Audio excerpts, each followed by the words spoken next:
कौन है?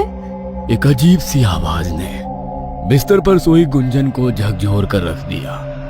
गुंजन हिम्मत बटोर कर खिड़की के पास गई। उसने धीरे से खिड़की खोलकर देखा, पर बाहर कोई नहीं था। लेकिन जैसे ही वो खिड़की बंद करने लगती है, उसे आंगन में कोई काली परछाई दिखी। कौन है वहां? ये कैसी आवाज है? गुंजन को अब हल्का हल्का डर लगने लगा और वो खिड़की से पीछे हटने लगती है। लेकिन तभी उसे ऐसा लगा कि कोई उसकी पीठ के पीछे खड़ा है। उसने तुरंत पलटकर देखा, पर वहां कोई नहीं था। माँ, माँ, माँ! गुंजन की चीखें सुनकर सारे घर वाले जाग गए और सब गुंजन के कमरे की तरफ भागे। क्या हुआ गुंजन? तू ऐसे क्यों चीख रही है? सब ठीक तो है ना? माँ, वहां कोई था। उसने मुझे देखा और रोने की आवाज, वो रोने की आवाज, वो क्या? ये क्या कह रही है तू? रुक, मुझे देखने दे। निर्मला ने गुंजन के कमरे की अच्छी तरह से छानबीन की। उसने खिड़की खोलकर बाहर देखा तो बाहर भी कोई नहीं था। कोई तो नहीं है रे, तुझे कुछ वहम हुआ है। और मैंने तुझे कितनी बार समझाया है कि रात में खिड़की बंद रखा कर, पर तू है कि सुनती ही नहीं है। नहीं माँ, मैं कह रही हूँ कोई था यहाँ। आप मेरा यकीन करो। गुंजन को इस कदर परेशान देखकर अब निर्मला को भी कुछ अजीब लग रहा था।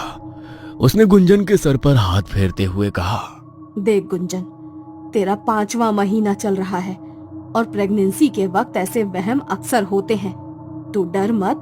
देख, हम सब यहीं हैं, सब ठीक है। तू सो जा। माँ, आप यहीं रुको। आप कहाँ जा रही हैं? नहीं, मैं कहीं नहीं जा रही गुंजन, तू सो जा। आज मैं यहाँ तेरे कमरे में तेरे साथ ही सोऊंगी और कल से तुझे वैसे भी डरने की जरूरत नहीं है। कल अभिजीत आ जाएगा। क्या वो वापस आ रहे हैं? हाँ, आज ही उसके बाबूजी ने उससे बात की थी। अब जब तक तुम दोनों का बच्चा इस दुनिया में नहीं आ जाता, अभिजीत यहीं तेरे साथ रहेगा। निर्मला की बातों ने अब गुंजन को तसल्ली दे दी थी, क्योंकि पिछले 5 महीनों में अभिजीत मुश्किल से 4 बार उससे मिलने आया था। और अब जैसे जैसे वक्त गुजर रहा था, गुंजन को अभिजीत की सबसे ज्यादा जरूरत थी। पर काम के चलते अभिजीत को वक्त ही इतना नहीं मिलता कि वो घर आ सके। पर अब गुंजन ने सुना कि अभिजीत घर आ रहा है, तब उसकी जान में जान आई। अगले दिन सुबह से ही गुंजन दरवाजे पर टकटकी लगाए अभिजीत की राह देख रही थी। गुंजन, अंदर आजा, बाहर बहुत ठंड है। अभिजीत को आने में वक्त है अभी। नहीं माँ, मैं यहीं रहकर उनका इंतजार करूंगी। निर्मला ने मुस्कुराते हुए अपने पति की तरफ देखकर कहा, आप ही कुछ कहिए इसे, मेरी तो सुनती ही नहीं है। पागलों की तरह दरवाजे के पास बैठकर उसका इंतजार कर रही है। सब आपस में बातें कर ही रहे थे कि तभी किसी ने दरवाजा खटखटाया। अरे देखो कौन है, लगता है अभिजीत आया है। गुंजन ने जैसे ही अभिजीत को देखा, वो भागकर उसके पास गई और उसके गले लगकर रोने लगी। अरे पगली, अब तो रो क्यों रही है? अब तो मैं आ गया हूं ना, देख। अरे लल्ला, सुबह से तेरी राह देख रही है, ना कुछ खाया है ना पिया है। अब तू ही समझा इसे। ठीक है माँ, अब मैं आ गया हूं ना, अब सब संभाल लूंगा। अभिजीत के आने के बाद से ही गुंजन के चेहरे पर मुस्कुराहट आ गई थी। अब उसे बीती रात के बारे में कुछ भी याद नहीं था। और अब सारा दिन अच्छे से बिताने के बाद फिर रात हो गई। अभिजीत और गुंजन सोने चले गए थे और रात का वही कुछ 12 बज रहा था। तभी एक आवाज से गुंजन की नींद टूट गई। कौन है? कौन है? माँ, माँ आओ ना मेरे पास। माँ। गुंजन के कानों में बार बार एक बच्चे की आवाज गूंज रही थी, जैसे वो उसे अपनी तरफ बुला रहा हो।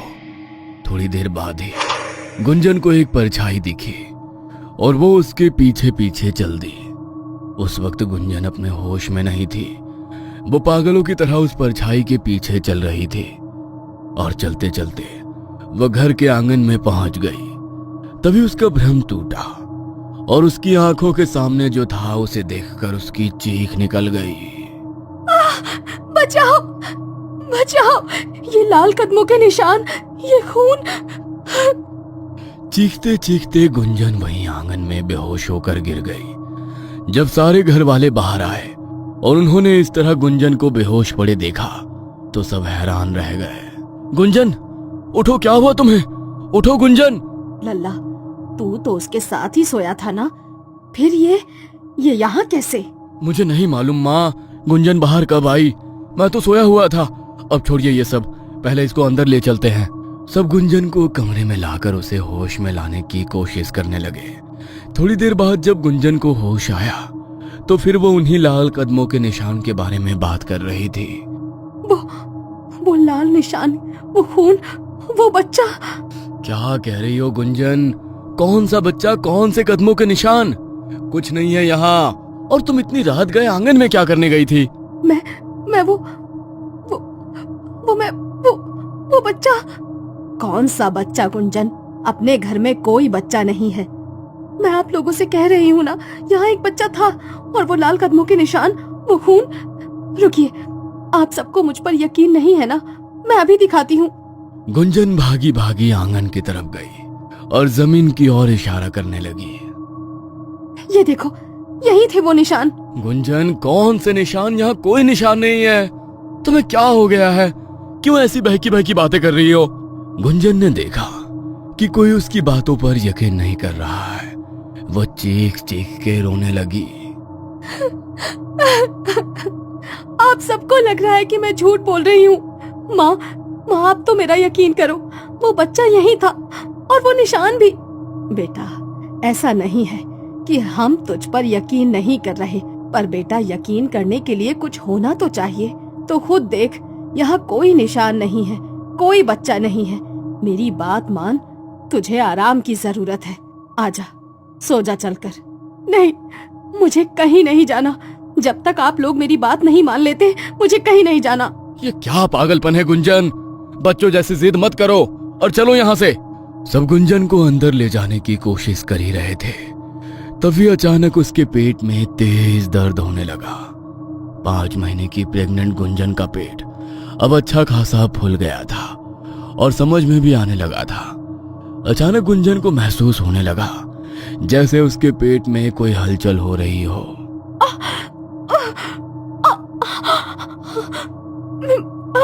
मेरा पेट। माँ, ये दर्द।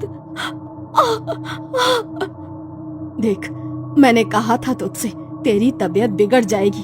अब बात मान ले गुंजन, अंदर चल और आराम कर, चल। निर्मला और अभिजीत जैसे तैसे गुंजन को कमरे में लाए, उसे दवाई दी और थोड़ी देर में ही गुंजन सो गई। अभिजीत बाहर आया और निर्मला से सवाल करने लगा, कब से हो रहा है ये सब?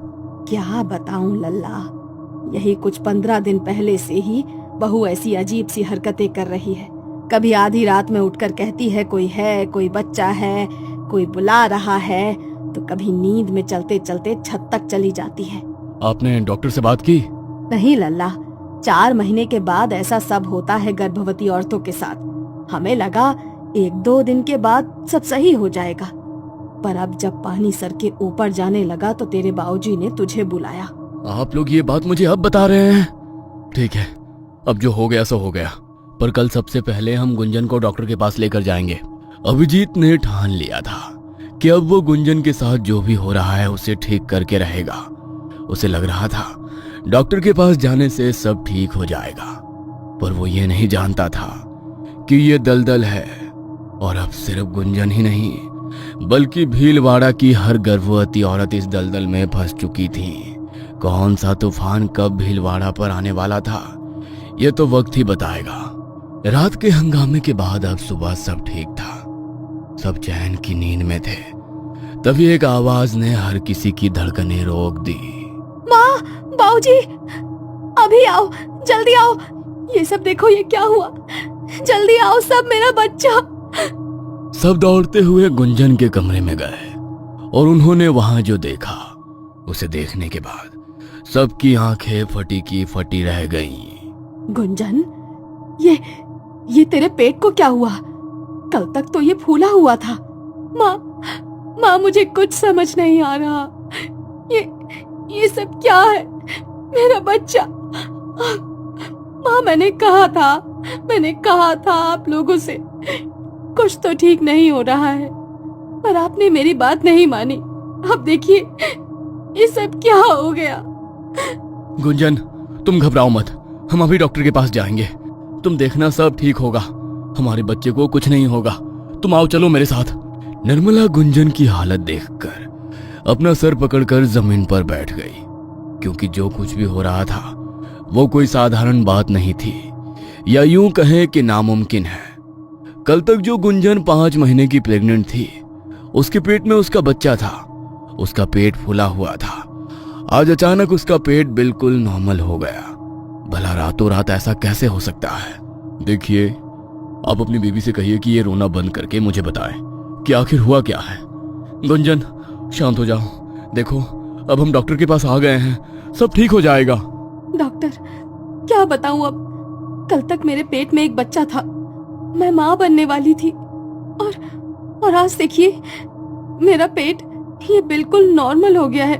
मुझे ऐसा लग रहा है जैसे अब मेरे अंदर कुछ नहीं है। आपका दिमाग खराब हो गया है क्या? कैसी पागलों जैसी बातें कर रही हैं आप? और आप इनके पति हैं ना? आप तो पढ़े लिखे हैं, आप कैसे इनकी ऐसी बातों में इनका सपोर्ट कर सकते हैं?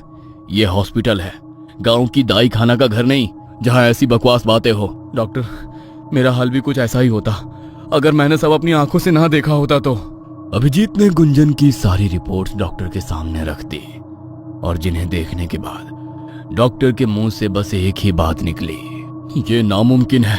नहीं, ये नहीं हो सकता। देखा, मैंने आपसे कहा था ना, मैं झूठ नहीं बोल रही थी, पर किसी ने मेरा यकीन नहीं किया। गुंजन का रो रो कर बुरा हाल था। उसने डॉक्टर का हाथ पकड़कर कहा, अब आप ही कुछ कर सकती हैं, आप ही मेरी मदद कर सकती हैं। देखकर बताइए ना, मेरा बच्चा ठीक तो है ना? उसे कुछ हुआ तो नहीं है? डॉक्टर को कुछ समझ में नहीं आ रहा था कि वो गुंजन से क्या कहे। उन्होंने अपने पूरे करियर में ऐसा कोई केस ना तो कभी देखा था और ना ही सुना था, पर फिर भी उन्होंने अपनी और गुंजन की तसल्ली के लिए उसके लिए कुछ टेस्ट करना सही समझा। डॉक्टर ने अभिजीत की तरफ देखा और कहा, देखिए, हम अभी इनके कुछ टेस्ट करने जा रहे हैं, हो सकता है उससे कुछ पता चल सके। आपको जो करना है करिए, बस एक बार ये बता दीजिए, मेरा बच्चा और गुंजन तो बिल्कुल ठीक है ना? उन्हें तो कुछ नहीं हुआ है ना? डॉक्टर ने गुंजन का अल्ट्रासाउंड किया, और उसकी रिपोर्ट देखने के बाद उनकी यह समझ में नहीं आ रहा था कि वो अभिजीत और गुंजन को क्या जवाब दे। और तब तक निर्मला और अभिजीत के बाबूजी भी हॉस्पिटल आ गए थे। क्या हुआ लल्ला? डॉक्टर क्या बोली? सब ठीक तो है ना? माँ, वो अभी कुछ टेस्ट करने के लिए गुंजन को अंदर लेकर गए हैं, उसके बाद ही कुछ मालूम चलेगा। मुझे तो लग रहा है ये कहीं कोई प्रेत पिशाच का चक्कर तो नहीं। हमें बहू को किसी भगत के पास ले जाना चाहिए। माँ प्लीज, अब आप मत शुरू हो जाइए। कैसी बेवकूफी भरी बातें कर रही हैं आप? बाबूजी, आप ही समझाइए ना इन्हें। भगवान के लिए अब तुम चुप हो जाओ, वैसे भी कम मुसीबत नहीं है। सब आपस में बातें कर ही रहे थे कि तभी डॉक्टर अंदर से गुंजन को साथ लेकर आया। डॉक्टर को देखते ही वो तीनों उनकी तरफ चले गए। कुछ पता चला डॉक्टर? सब ठीक है ना? बताइए ना, बहू और उसका बच्चा ठीक तो है ना? देखिए, अब जो बात मैं आपसे कहने जा रहा हूँ उसे सुनने के लिए शायद आप में से कोई तैयार नहीं है, और ना ही मैं था, पर अब यही सच है। आखिर क्या बताने वाला था डॉक्टर? और ऐसा कैसे हुआ? कहाँ गया गुंजन के गर्भ का बच्चा? रातों रात उसका फूला हुआ पेट एकदम से नॉर्मल कैसे हो गया? और किसके थे वो लाल कदमों के निशान जो गुंजन को दिखते थे? क्या ये सब सच था या वाकई गुंजन दिमागी बीमार थी? जानने के लिए देखिए अगला एपिसोड सिर्फ ट्यूसडे की ताकत पर। हॉरर स्टोरीज पर। डॉक्टर की बात सुनकर अभिजीत और निर्मला घबरा जाते हैं। अभिजीत समझ जाता है कि उसका बच्चा अब इस दुनिया में नहीं रहा। वही निर्मला की आंखों से तो आंसू गिरने लगते हैं। आप चुप क्यों हैं? बोलिए ना, ऐसी क्या बात है? मेरी बहू और बच्चा ठीक तो है ना? काश मैं ऐसा कह पाता। गुंजन ने अपना बच्चा खो दिया है, लेकिन हैरानी की बात यह है कि हमें गुंजन के गर्भ में बच्चे का एक भी चिन्ह नहीं मिला। ऐसा कैसे हो सकता है? ऐसा लग रहा है जैसे वो कभी प्रेग्नेंट थी ही नहीं। मुझे तो ये बुद्धि बिल्कुल समझ में नहीं आ रही। मुझे उम्मीद है कि आप लोग मुश्किल समय में गुंजन के साथ खड़े रहेंगे। ये आवाज कैसी? कहीं गुंजन? सब लोग भागते हुए गुंजन के कमरे में पहुंचे तो देखा कि गुंजन पागलों की तरह बिस्तर पर रखे कंबल और तकियों को फाड़ रही है और जोर जोर से चीख रही है।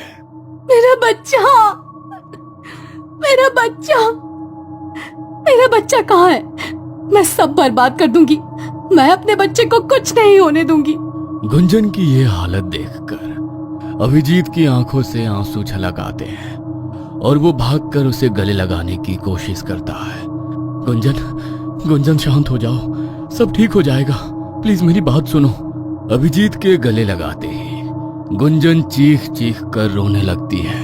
अभिजीत, अभिजीत मेरा बच्चा, ये सब मेरे बच्चे के कातिल हैं। मैं इन्हें जिंदा नहीं छोड़ूंगी। अभिजीत, गुंजन को अभी सख्त आराम की जरूरत है। मैं इसे बेहोशी का इंजेक्शन लगा देता हूँ। नर्स कमरे में आती है और जबरदस्ती गुंजन को बेहोशी का इंजेक्शन लगा देती है। अब गुंजन शांत हो चुकी थी। सबने उसे आराम करने के लिए कमरे में अकेला छोड़ दिया। गुंजन की इस हालत का जिम्मेदार मैं ही हूँ। मुझे उसे अकेला छोड़ना ही नहीं चाहिए था। ये तो क्या बोल रहा है बेटा? ये सब तेरी वजह से नहीं, बल्कि उस श्राप की वजह से हो रहा है जो भीलवाड़ा को बर्बाद कर चुका है। मुझे तो लगा था कि वो सारी बातें झूठी थी, मगर आज सब सच देख लिया। अब बस भी करो माँ। आज के जमाने में भी श्राप और भूतों जैसी बातों पर यकीन करते हो? ये सब कुछ नहीं होता। मुझे तो लगता है कि गुंजन को कोई बीमारी हुई है। इस वक्त उसकी मानसिक स्थिति बिल्कुल ठीक नहीं है। मुझे सावित्री को बुलाना ही होगा। वही है जो गुंजन को संभाल सकती है। ये दिल्ली है, जहाँ के एक बड़े अस्पताल में सावित्री काम करती है। वो एक मनोवैज्ञानिक है और ऐसे कई केसेस को साइंस की मदद से हैंडल करती है जिन्हें ये दुनिया भूत का नाम दे चुकी है। सावित्री भूतों में यकीन नहीं करती है। वो इस वक्त कुछ मनोवैज्ञानिकों के साथ एक मीटिंग कर रही थी कि तभी उसके पास किसी का कॉल आता है। क्या? ये कैसे हो सकता है? भाभी कैसी हैं? हाँ, आप बिल्कुल मत कीजिए, मैं कल ही पहुंचती हूँ। क्या हुआ सावित्री जी, सब ठीक तो है ना? जी हाँ, सब ठीक है। सॉरी, पर मुझे एक अर्जेंट केस मिला है तो मुझे जाना होगा। सावित्री ट्रेन से उतरती है। वो अपने हाथ में एक बैग पकड़े हुए गांव की तरफ बढ़ रही है। रास्ते में लोग उसे अजीब निगाहों से देखते हैं। गांव की गलियों में गहराती खामोशी और हल्की हवाओं का शोर माहौल को और रहस्यमयी बना रहा है।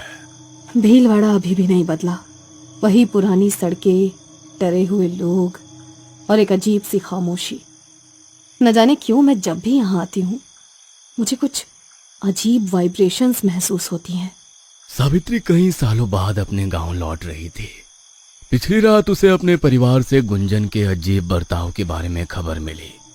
ये खबर सुनकर उसके मन में कई सवाल उठे जिनका जवाब वो खुद ढूंढने के लिए यहाँ आई थी। सावित्री, सावित्री तुम आ गई। मुझे पता था तुम आओगी। तुम ही मेरी मदद कर सकती हो। गुंजन के चेहरे पर थकावट और डर साफ झलक रहा था। वो सावित्री को देखते ही गले लग गई। गुंजन, सब ठीक है, तुम बिल्कुल फिक्र मत करो, मैं सब ठीक कर दूंगी। लेकिन तुम इतनी डरी हुई क्यों लग रही हो? बात क्या है? वो बच्चा, वो मुझे हर जगह दिखता है। कभी वो मेरा पल्लू पकड़कर मेरे पीछे पीछे चलता है, तो कभी कभी इसी दरवाजे के पास खड़े होकर माँ माँ चिल्लाता है। उसी ने और मेरा बच्चा, मेरा बच्चा। गुंजन होश में आओ, यहाँ कोई बच्चा नहीं है। गुंजन, होश में आओ, यहाँ कोई बच्चा नहीं है। सावित्री गुंजन को पकड़कर जोर से हिला देती है और गुंजन का वहम टूट जाता है। ये इतनी तेज हवाओं का झोंका क्यों चलने लगा? खैर गुंजन, चलो अंदर चलते हैं। माँ, सावित्री मेरी लाडो, तू कैसी है बेटा? मैं ठीक हूँ माँ, मगर भाभी का ये हाल कब से है? 15 दिन हो गए हैं। कभी अचानक चीख पड़ती है, कभी कहती है कोई उसे बुला रहा है। डॉक्टर को दिखाने की सोची थी, लेकिन हमें लगा सब ठीक हो जाएगा, मगर इसकी हालत तो दिन ब दिन बिगड़ती ही जा रही है। भाई कहाँ है? कहीं नजर नहीं आ रहे। अभिजीत, वो बेचारा हर वैद्य और डॉक्टर के चक्कर काट रहा है। उसके गले से तो रोटी तक नहीं उतरती है। तभी तो तुझे बुलाया है, ताकि तू इसे ठीक कर सके। निर्मला की बातें सुनकर सावित्री की चिंता और बढ़ गई। उसने घर का मुआयना लेने का फैसला लिया। वो बहुत थक गई थी, इसलिए थोड़ा आराम करना चाहती थी। मैं भी कितनी पागल हूँ। पूरे 1 साल बाद मेरी लाडो घर वापस आई है और मैंने उसे खाने तक भी नहीं पूछा। तू ये सब छोड़, जाकर अपने कमरे में आराम कर। मैंने तेरी पसंदीदा दाल बाटी बनाई है, लाती हूँ। हाँ, मेरा कमरा, कितना सुकून मिलता है अपनी पुरानी चीजों को देखकर। लेकिन ये रोने की आवाज कहाँ से आ रही है? सावित्री अपने कमरे में बैठी थी, लेकिन गुंजन के कमरे से आती सिसकियों ने उसे बेचैन कर दिया। उसने तुरंत कमरे की ओर रुख किया। दरवाजा खोलते ही उसे भीतर का भयावह दृश्य दिखा। सावित्री, तुम आ गई, मुझे बचा लो, मुझे कुछ हो रहा है। गुंजन पलंग पर बैठी थी, लेकिन उसकी आंखों में एक अजीब सी घबराहट और थकावट साफ झलक रही थी। उसका चेहरा पीला पड़ चुका था और वो अपने हाथों को बार बार देख रही थी, जैसे कुछ छूट गया हो। भाभी, ये क्या हाल बना रखा है? तुम इतनी घबराई हुई क्यों हो? सावित्री ने गुंजन के पास जाकर उससे बात करने की कोशिश की, लेकिन गुंजन के चेहरे पर डर और बेचैनी थी। उसके शब्द बिखरे हुए और असमंजस भरे थे। मेरा बच्चा, मैंने उसे देखा था, वो मुझे पुकार रहा था। गुंजन, इस कमरे में कोई नहीं है। देखो, यहाँ सिर्फ मैं हूँ और तुम्हें डरने की बिल्कुल जरूरत नहीं है। तुम खुलकर मुझे बता सकती हो, क्या तुम किसी के दबाव में आकर ये सब कर रही हो? नहीं, वो अभी भी यही है। वो तुम्हें देख रहा है। उस रात जब मैंने परछाई देखी, उसने मुझे बुलाया। वो बच्चा, उसने कहा, माँ मेरे पास आओ। और फिर खून, लाल कदमों के निशान। वो आएगा, वो रात को जरूर आएगा। क्या? लेकिन भाभी, ये कैसे हो सकता है? तुमने कहा था कि तुम्हारा बच्चा गायब हो गया। फिर ये बात तुम नहीं समझोगी सावित्री। वो मेरे साथ है, हर जगह। उसकी आवाज, उसकी परछाई, वो हर रात आता है। कभी मुझे बुलाता है, कभी रोता है। गुंजन का शरीर कांप रहा था। वो अपने पैरों को घुटनों से लपेटे बैठी थी, जैसे किसी अदृश्य शक्ति से बचने की कोशिश कर रही हो। सावित्री ने उसकी नब्ज जांची। भाभी, तुम्हें आराम की जरूरत है। मुझे लगता है ये सब तुम्हारे दिमाग का भ्रम है। मैं यहाँ हूँ, सब ठीक हो जाएगा। सब ठीक नहीं होगा सावित्री, तुम नहीं जानती। ये सब कालिंदी का काम है। वो मुझे ले जाएगी। उसने कहा है, तेरे बच्चे की जगह अब तुझे जाना होगा। कालिंदी? कौन कालिंदी? भाभी, ये सब तुम्हारे दिमाग की उपज है।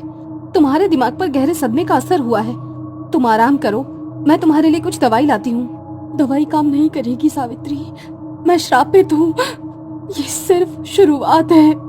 भाभी, ये सब क्या बड़बड़ा रही हैं? बच्चा, लाल निशान, और अब ये कालिंदी कौन है? सावित्री समझ गई कि ये कोई साधारण समस्या नहीं है।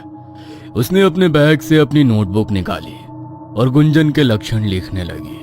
हर छोटी बड़ी बात वो दर्ज कर रही थी। इसका मतलब गुंजन जिससे डरती है वो रात को आएगा, और आज रात मुझे चौकन्ना रहना होगा। मुझे कोई ना कोई सुराग जरूर मिलेगा। रात गहरी हो चुकी थी। घर के सभी लोग सो चुके थे, लेकिन सावित्री को नींद नहीं आ रही थी। सावित्री कमरे में अपनी नोटबुक में लिख रही है, लेकिन हवाओं की गूंज और हल्की फुसफुसाहटों ने माहौल को भयानक बना दिया था कि तभी अचानक खिड़की पर दस्तक हुई। ये आवाजें, इतनी देर रात खिड़की पर कौन हो सकता है? कौन है? सावित्री ने खिड़की की ओर देखा, लेकिन कुछ नहीं दिखा। उसने खिड़की के पास जाकर बाहर झांका। आंगन में हल्की हल्की धुंध फैली हुई थी। तभी उसे वहां पर एक परछाई दिखी। ये कौन हो सकता है? इस वक्त बाहर कौन है?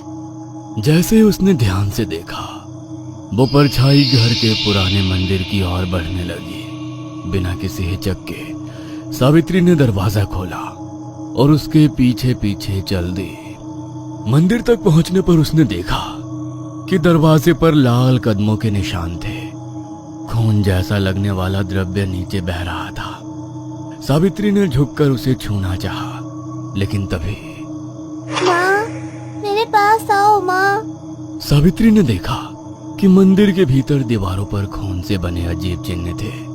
वहां एक पालना था जो धीरे धीरे हिल रहा था। कौन है यहाँ? कौन ये सब कर रहा है? जवाब में सिर्फ सन्नाटा था। सावित्री ने कदम बढ़ाया और जैसे ही उसने पालने के भीतर झांका, उसे वहां एक कंकाल देखा। बच्चे के कंकाल का एक हाथ उसकी ओर बढ़ा हुआ था। नहीं, ये सच नहीं हो सकता। सावित्री पीछे हटने लगी, लेकिन तभी मंदिर के दरवाजे जोर से बंद हो गए। वो भागने की कोशिश कर रही थी जब उसकी आंखों के सामने लाल रोशनी चमकी। मंदिर में अचानक एक चेहरा प्रकट हुआ। ये कालिंदी का चेहरा था। उसकी आंखें गुस्से और दर्द से जल रही थी। वो सावित्री की ओर बढ़ रही थी। ये श्राप मैंने दिया है, लेकिन ये दर्द तुम सब ने मुझे दिया था। अब कोई इसे नहीं रोक सकता। सावित्री ने अपने पूरे दम से चीख मारी और दरवाजा खोलने की कोशिश की। किसी तरह वो बाहर निकली और भागकर घर पहुंची। उसकी सांसें तेज चल रही थी। तुम भी देखाई है ना? अब तुम जान गई कि ये सब सच है। गुंजन के साथ घर के बाकी लोग भी बाहर आ गए। सावित्री का शरीर मानो जम सा गया हो। उसकी बोलती बंद थी। क्या हुआ सावित्री, तुम यहाँ आंगन में क्या देखा तुमने? कुछ बोलती क्यों नहीं? सावित्री, चुप क्यों हो? माँ कुछ पूछ रही है। वो कालिंदी कालिंदी। सावित्री को अब एहसास हो गया था कि ये घटना सिर्फ कल्पना नहीं थी। वो गुंजन की बातों पर यकीन करने लगी, लेकिन सवाल ये था कि क्या वो घर वालों को सच बता पाएगी? आखिर कौन है ये कालिंदी और क्या श्राप दिया है उसने भीड़ वाला को? सावित्री कैसे पहुंचेगी कालिंदी तक? जानने के लिए सुनते रहिए कालिंदी की श्राप, सिर्फ ट्यूसडे की ताकत स्टोरीज पर। सावित्री, तुम भी गुंजन की तरह कुछ भी बोले जा रही हो। तुम अपने कमरे में वापस चलो चलो। अभिजीत सावित्री को पकड़कर वापस उसके कमरे में ले जाता है कि तभी उसकी नजर दीवार पर पड़ती है, जहां खून से लिखा था, मेरा श्राप सब बर्बाद कर देगा, तुम किसी को नहीं बचा पाओगी। ये मेरे कमरे में किसने लिखा? शायद गुंजन सही थी। कोई तो है जो हम सब पर नजर रखे हुए है। इससे पहले कि वो किसी को नुकसान पहुंचाए, मुझे उसे रोकना होगा। लगता है कोई हमारे परिवार के साथ घटिया मजाक कर रहा है। वो गुंजन को पागल साबित करना चाहता है, मगर मैं ऐसा होने नहीं दूंगा। नहीं भैया, ये कोई मजाक नहीं, बल्कि किसी बड़ी शक्ति का जाल है। मुझे कल गांव जाकर इसके बारे में पता करना ही होगा। अभी आप जाकर माँ को संभालिए, मैं गुंजन भाभी के पास जाती हूँ। हमें उन्हें अकेला नहीं छोड़ना चाहिए।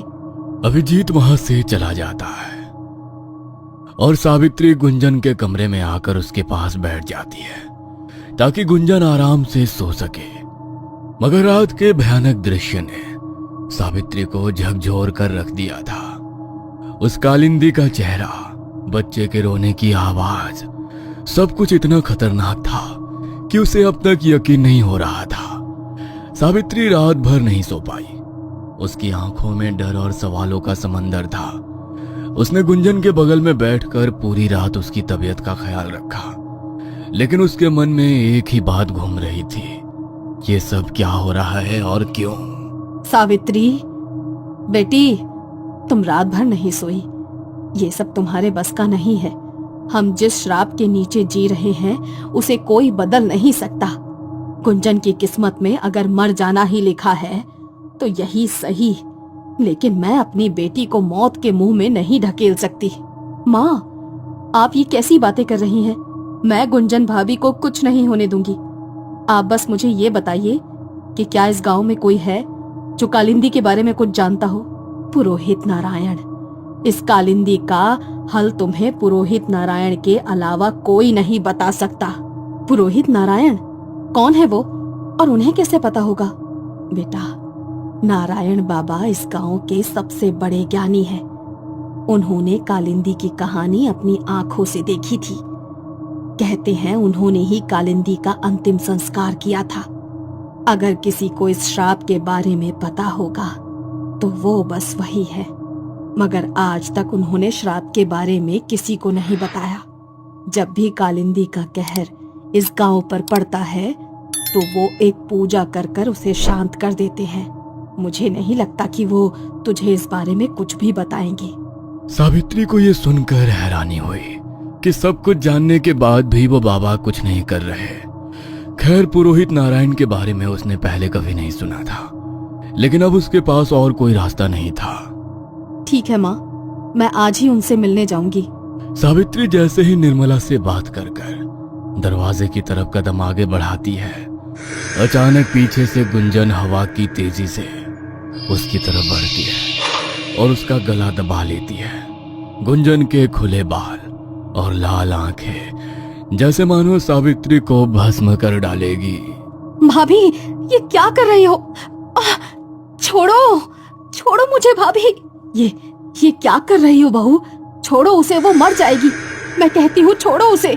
मेरा श्राप तोड़ेगी, मुझसे टकराएगी, मैं तुझे नहीं छोड़ूंगी।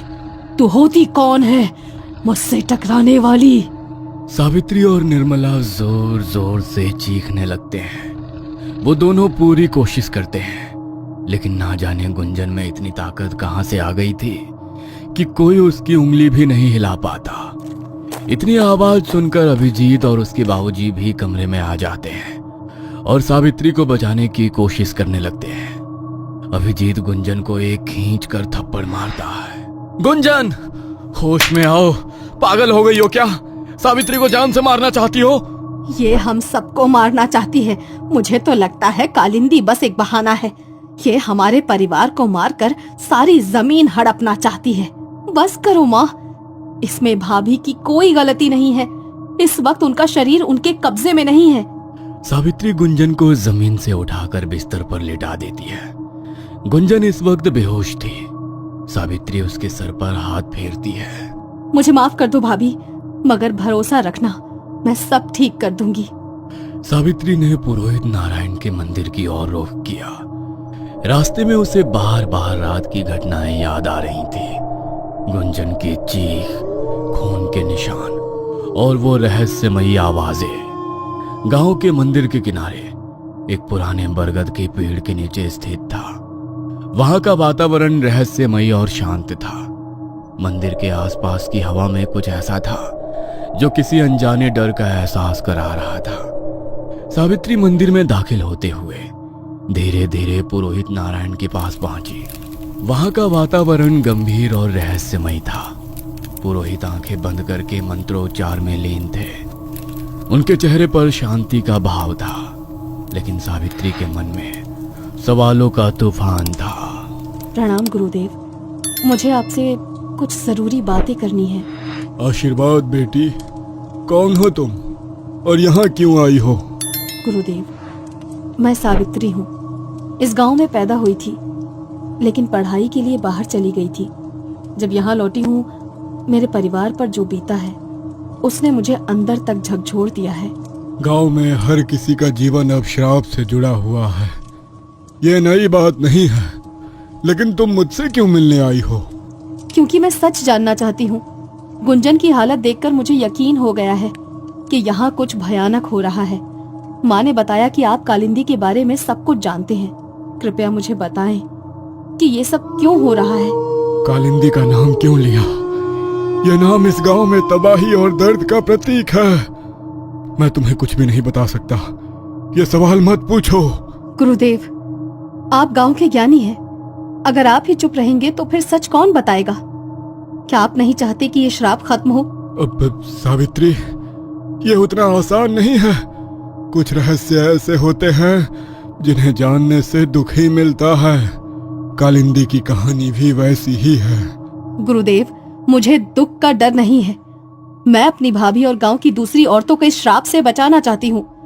अगर आप मुझे सच नहीं बताएंगे तो फिर मैं इसे कैसे खत्म करूंगी? तुम समझ नहीं रही हो सावित्री। कालिंदी का नाम लेना ही अशुभ है। उसके बारे में बात करना और भी खतरनाक हो सकता है। गुरुदेव, अगर कालिंदी का नाम लेना अशुभ है तो क्या उसे यादों से मिटा देना ठीक है?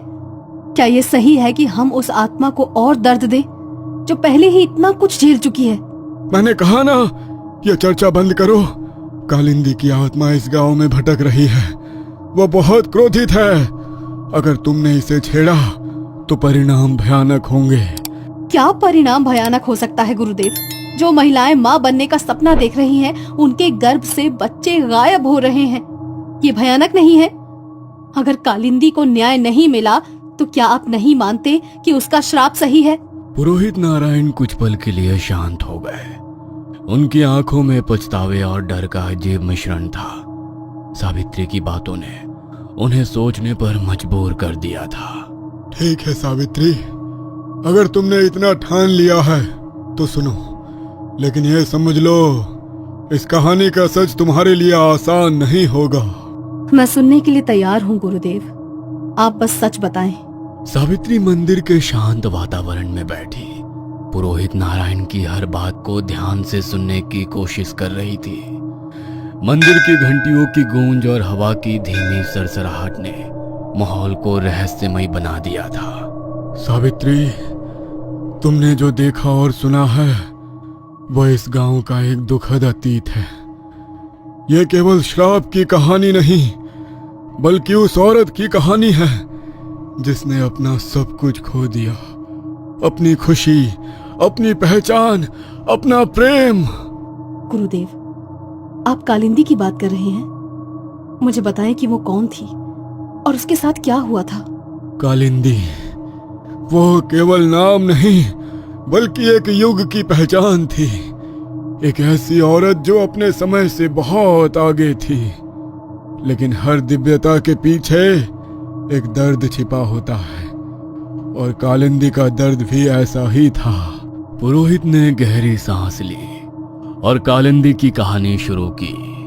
कालिंदी का जन्म इस गांव के सबसे साधारण परिवार में हुआ था, लेकिन बचपन से ही वो अलग थी। उसकी आंखों में ऐसा तेज था जैसे वो हर चीज को गहराई से देख सकती हो। वो फूलों से बात करती, पेड़ों को सुनती और जड़ी बूटियों के साथ ऐसे खेलती जैसे वे उसकी सबसे अच्छी दोस्त हो। तो वो बचपन से ही वैद्य बनने की ओर झुकी हुई थी। हाँ, लेकिन यह सब अचानक नहीं हुआ। कालिंदी का जीवन हमेशा सुखद नहीं था। वो भी एक आम लड़की थी जो सपने देखती थी, प्यार करती थी और खुश रहना चाहती थी। युवा अवस्था में कालिंदी एक लड़के से प्रेम करने लगी थी। उसका नाम देवांश था। देवांश एक साधारण किसान का बेटा था, लेकिन उसकी आंखों में दुनिया को बदलने का सपना था। कालिंदी और देवांश का प्यार सच्चा था, लेकिन इस गांव की परंपराओं ने उनके रास्ते अलग कर दिए। इतना कहते ही गुरुदेव की आंखों में एक अलग रोशनी झलक आई। सावित्री तो इस कहानी में ऐसे खो गई जैसे मानो वो किसी आत्मा के बारे में नहीं, बल्कि एक दिव्य प्रेम कथा सुनने आई हो। कालिंदी देवांश के प्यार में पूरी तरह पागल हो गई। वो दिन रात बस उससे शादी के सपने देखती और हर शाम इसी मंदिर के किनारे उससे मिलने आया करती। वो दोनों अपनी आने वाली जिंदगी के सपने देखा करते। गुरुदेव, क्या हुआ उनके प्यार के साथ? एक दिन कालिंदी के पिता को इसकी भनक लग गई और उन्हें यह रिश्ता पसंद नहीं आया।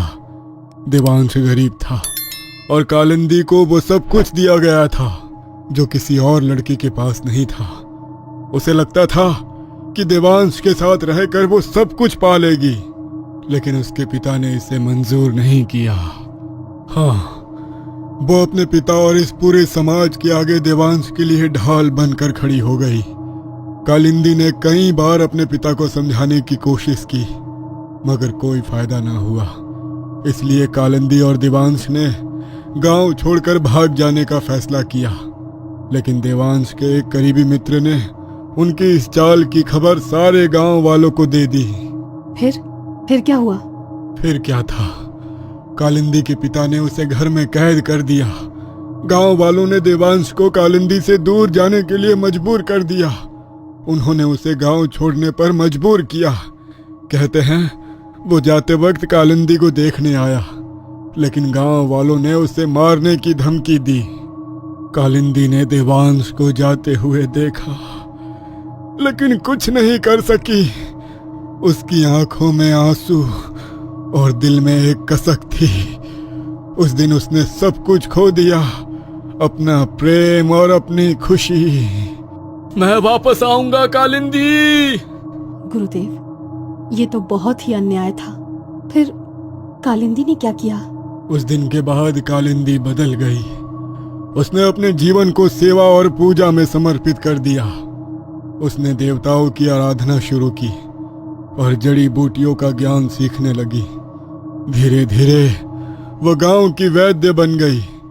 लोग उसे पूजने लगे, लेकिन वो कभी अपनी खुशी वापस नहीं पा सकी।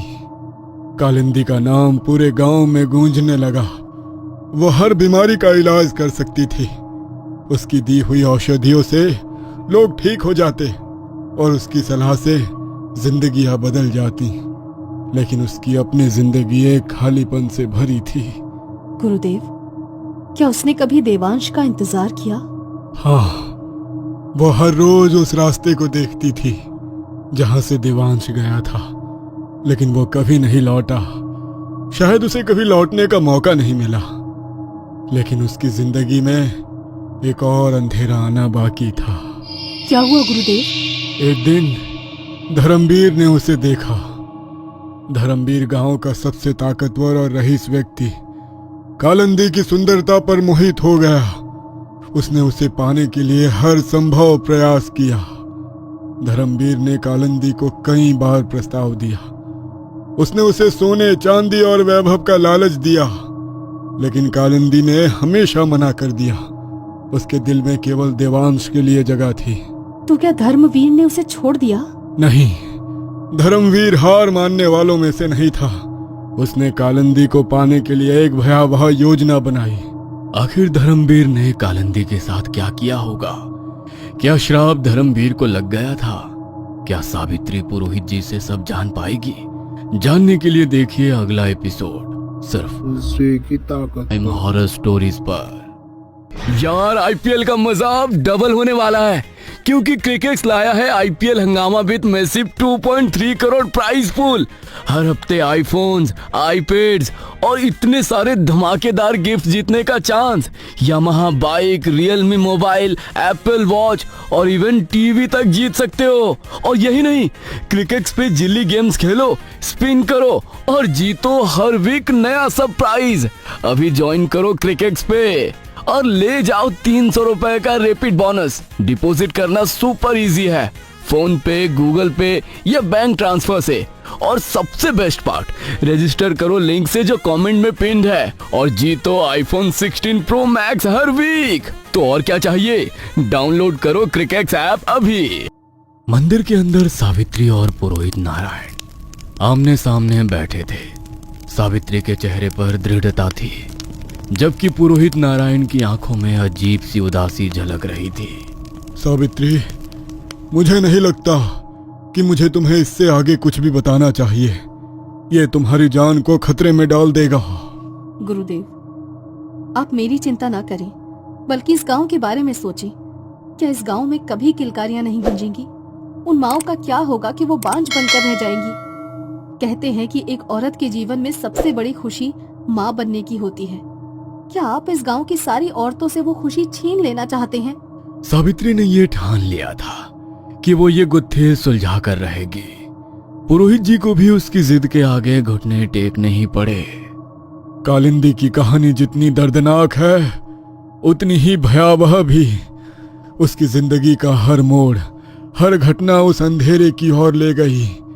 तुम उसे समझना चाहती हो, लेकिन उसका सच तुम्हारे भीतर डर और सवालों का सैलाब पैदा कर देगा। गुरुदेव, मैं सच से डरने वालों में से नहीं हूँ। अगर इस गांव को बचाने का रास्ता कालिंदी की कहानी में छुपा है तो मुझे हर सच जानना होगा। ठीक है, सुनो, लेकिन याद रखना, ये कहानी सिर्फ एक औरत की पीड़ा नहीं बल्कि इंसानियत के पतन की दास्तान है। जैसा कि मैंने तुम्हें बताया कि कालिंदी एक साधारण परिवार की बेटी थी, लेकिन उसकी सुंदरता, तेजस्विता और ज्ञान ने उसे खास बना दिया था। बचपन से ही वो जड़ी बूटियों और औषधियों का ज्ञान रखने लगी थी। गांव के लोग उसे देवी समान मानते थे, मगर देवांश के जाने के बाद उसकी जिंदगी में सब कुछ बदल चुका था। जिस मुंह से वो दूर निकल गई थी, उसे भनक भी नहीं थी कि उसका वो सौंदर्य और ज्ञान ही उसके लिए अभिशाप बन जाएगा। धर्मवीर ने पहली बार उसे गांव के कुएं के पास देखा। उस दिन कालिंदी सफेद साड़ी में हाथों में जड़ी बूटियां लेकर खड़ी थी। उसकी सुंदरता देखकर धर्मवीर के मन में उसे पाने की इच्छा जाग गई। धर्मवीर गांव का सबसे ताकतवर आदमी था। वो कालिंदी को अपने वैभव और ताकत से प्रवाहित करना चाहता था। कालिंदी, तुम्हारी सुंदरता इस गांव की सबसे अनमोल चीज है। तुम्हारी जगह इस कोठरी में नहीं बल्कि मेरे आलीशान घर में है। धर्मवीर, मैं किसी की चीज नहीं हूँ। मेरा जीवन मेरी पूजा और सेवा के लिए है। देखो, मैं तुम्हें बेहद पसंद करता हूँ। तुम्हारा ये लचीला बदन मुझे रात भर सोने नहीं देता। कसम से, मैंने आज तक ना जाने कितनी खूबसूरत लड़कियों के गुरूर तोड़कर उन्हें अपने बिस्तर पर जन्नत दिखाई है, लेकिन तुम्हारी ये करारी बातें और तीखी नजर ने मुझे बेचैन कर दिया। इसलिए तो मैं तुमसे शादी करना चाहता हूँ। अब मान भी जाओ, क्योंकि मुझे ना सुनने की आदत नहीं है। तो आदत डाल लो, क्योंकि मैं तुमसे शादी हरगिज नहीं करूंगी। तेरी इतनी हिम्मत कि मुझे मना करेगी? याद रखना, तुझे इसकी बहुत बड़ी कीमत चुकानी पड़ेगी। धर्मवीर ने ठान लिया था कि अगर कालिंदी उसकी नहीं हो सकती तो वो उसे बदनाम करके बर्बाद कर देगा। उसने गांव के कुछ लालची और अंधविश्वासी लोगों को अपने साथ मिलाया। धर्मवीर ने गांव में यह अफवाहें फैलानी शुरू की कि कालिंदी अपने जड़ी बूटियों के ज्ञान का इस्तेमाल जादू टोने के लिए करती है। उसने कहा कि वो अपने मंत्रों से गांव वालों को वश में कर रही है, लेकिन यह काफी नहीं था। धर्मवीर ने एक तांत्रिक को बुलाकर एक खौफनाक योजना बनाई। उसने कालिंदी के घर के पास अजीब अजीब चीजें फैलवाई, रक्त, मांस के टुकड़े और काले कपड़े। हमने खुद देखा है, कालिंदी अपने घर में तंत्र मंत्र कर रही थी। वो पागल हो गई है। इन अफवाहों ने कालिंदी को धीरे धीरे अकेला कर दिया। जो लोग कभी उसकी पूजा करते थे वो अब उससे डरने लगे। उसका घर खाली हो गया था, कोई उससे मिलने नहीं आता था। वो मंदिर जाती तो लोग उससे बचकर निकल जाते। उसकी हालत देखकर मेरा दिल टूट गया। कालिंदी अपने घर में बंद हो गई, लेकिन धर्मवीर यही नहीं रुका। उसने अफवाह फैलाई कि कालिंदी गांव के बच्चों पर हमला कर रही है। अरे, हमने उसे बच्चों के खून से सने हाथों के साथ देखा है। अरे, उसने बच्चों को खा लिया है। यह सब सुनकर गांव वालों ने उसे डायन करार दे दिया। एक दिन गांव वालों ने उसके घर को घेर लिया। वे उसे पकड़कर घसीटते हुए गांव के चौराहे तक ले गए। मैंने तुम्हारा क्या बिगाड़ा है? मैंने तुम्हें ठीक किया है, तुम्हारे बच्चों की जान बचाई है, लेकिन तुमने मुझे तुच्छ अफवाहों का शिकार बना दिया। तुम्हारी जगह यहाँ नहीं है कालिंदी। तुम्हें इस गांव से दूर जाना होगा। लेकिन कालिंदी ने हार नहीं मानी। उसने अपनी अंतिम सांस तक संघर्ष किया। तुम सबको मेरी सच्चाई का पता चलेगा। मेरे साथ जो अन्याय हुआ है उसका श्राप तुम्हारी पीढ़ियों को भुगतना पड़ेगा। तुम्हारी हर तीसरी पीढ़ी की औरतें मां बनने का सुख नहीं पा सकेंगी। कालिंदी ने भीड़ से भागने की कोशिश की। वो कुएं के पास पहुंची और वहां रुक गई। वो कुएं के किनारे खड़ी होकर बोली, तुमने मेरी जिंदगी छीन ली, अब मेरी आत्मा तुम्हें चैन से नहीं जीने देगी। और फिर उसने कुएं में छलांग लगा दी। गुरुदेव, मुझे उस कुएं तक जाना ही होगा। अगर कालिंदी की आत्मा से बात किए बिना इस श्राप को खत्म नहीं किया जा सकता तो मैं हर जोखिम उठाने के लिए तैयार हूँ। सावित्री, ये जुनून नहीं बल्कि मूर्खता है। तुम समझ नहीं रही हो कि उस कुएं पर जाना सिर्फ खतरे से खेलना नहीं बल्कि अपनी मौत को बुलावा देना है। अगर मैं वहां नहीं जाऊंगी तो क्या इस श्राप को खत्म किया जा सकता है? क्या हम इसे यूं ही पीढ़ियों तक सहने देंगे? मैं इसे खत्म करना चाहती हूँ और अगर इसके लिए मुझे अपनी जान भी दांव पर लगानी पड़े तो मैं तैयार हूँ। तुम ये क्यों नहीं समझ रही हो बेटी? कालिंदी की आत्मा शांत नहीं है, वो हर किसी से नाराज है। उसकी आत्मा को छेड़ना मतलब और ज्यादा विपत्ति बुलाना है।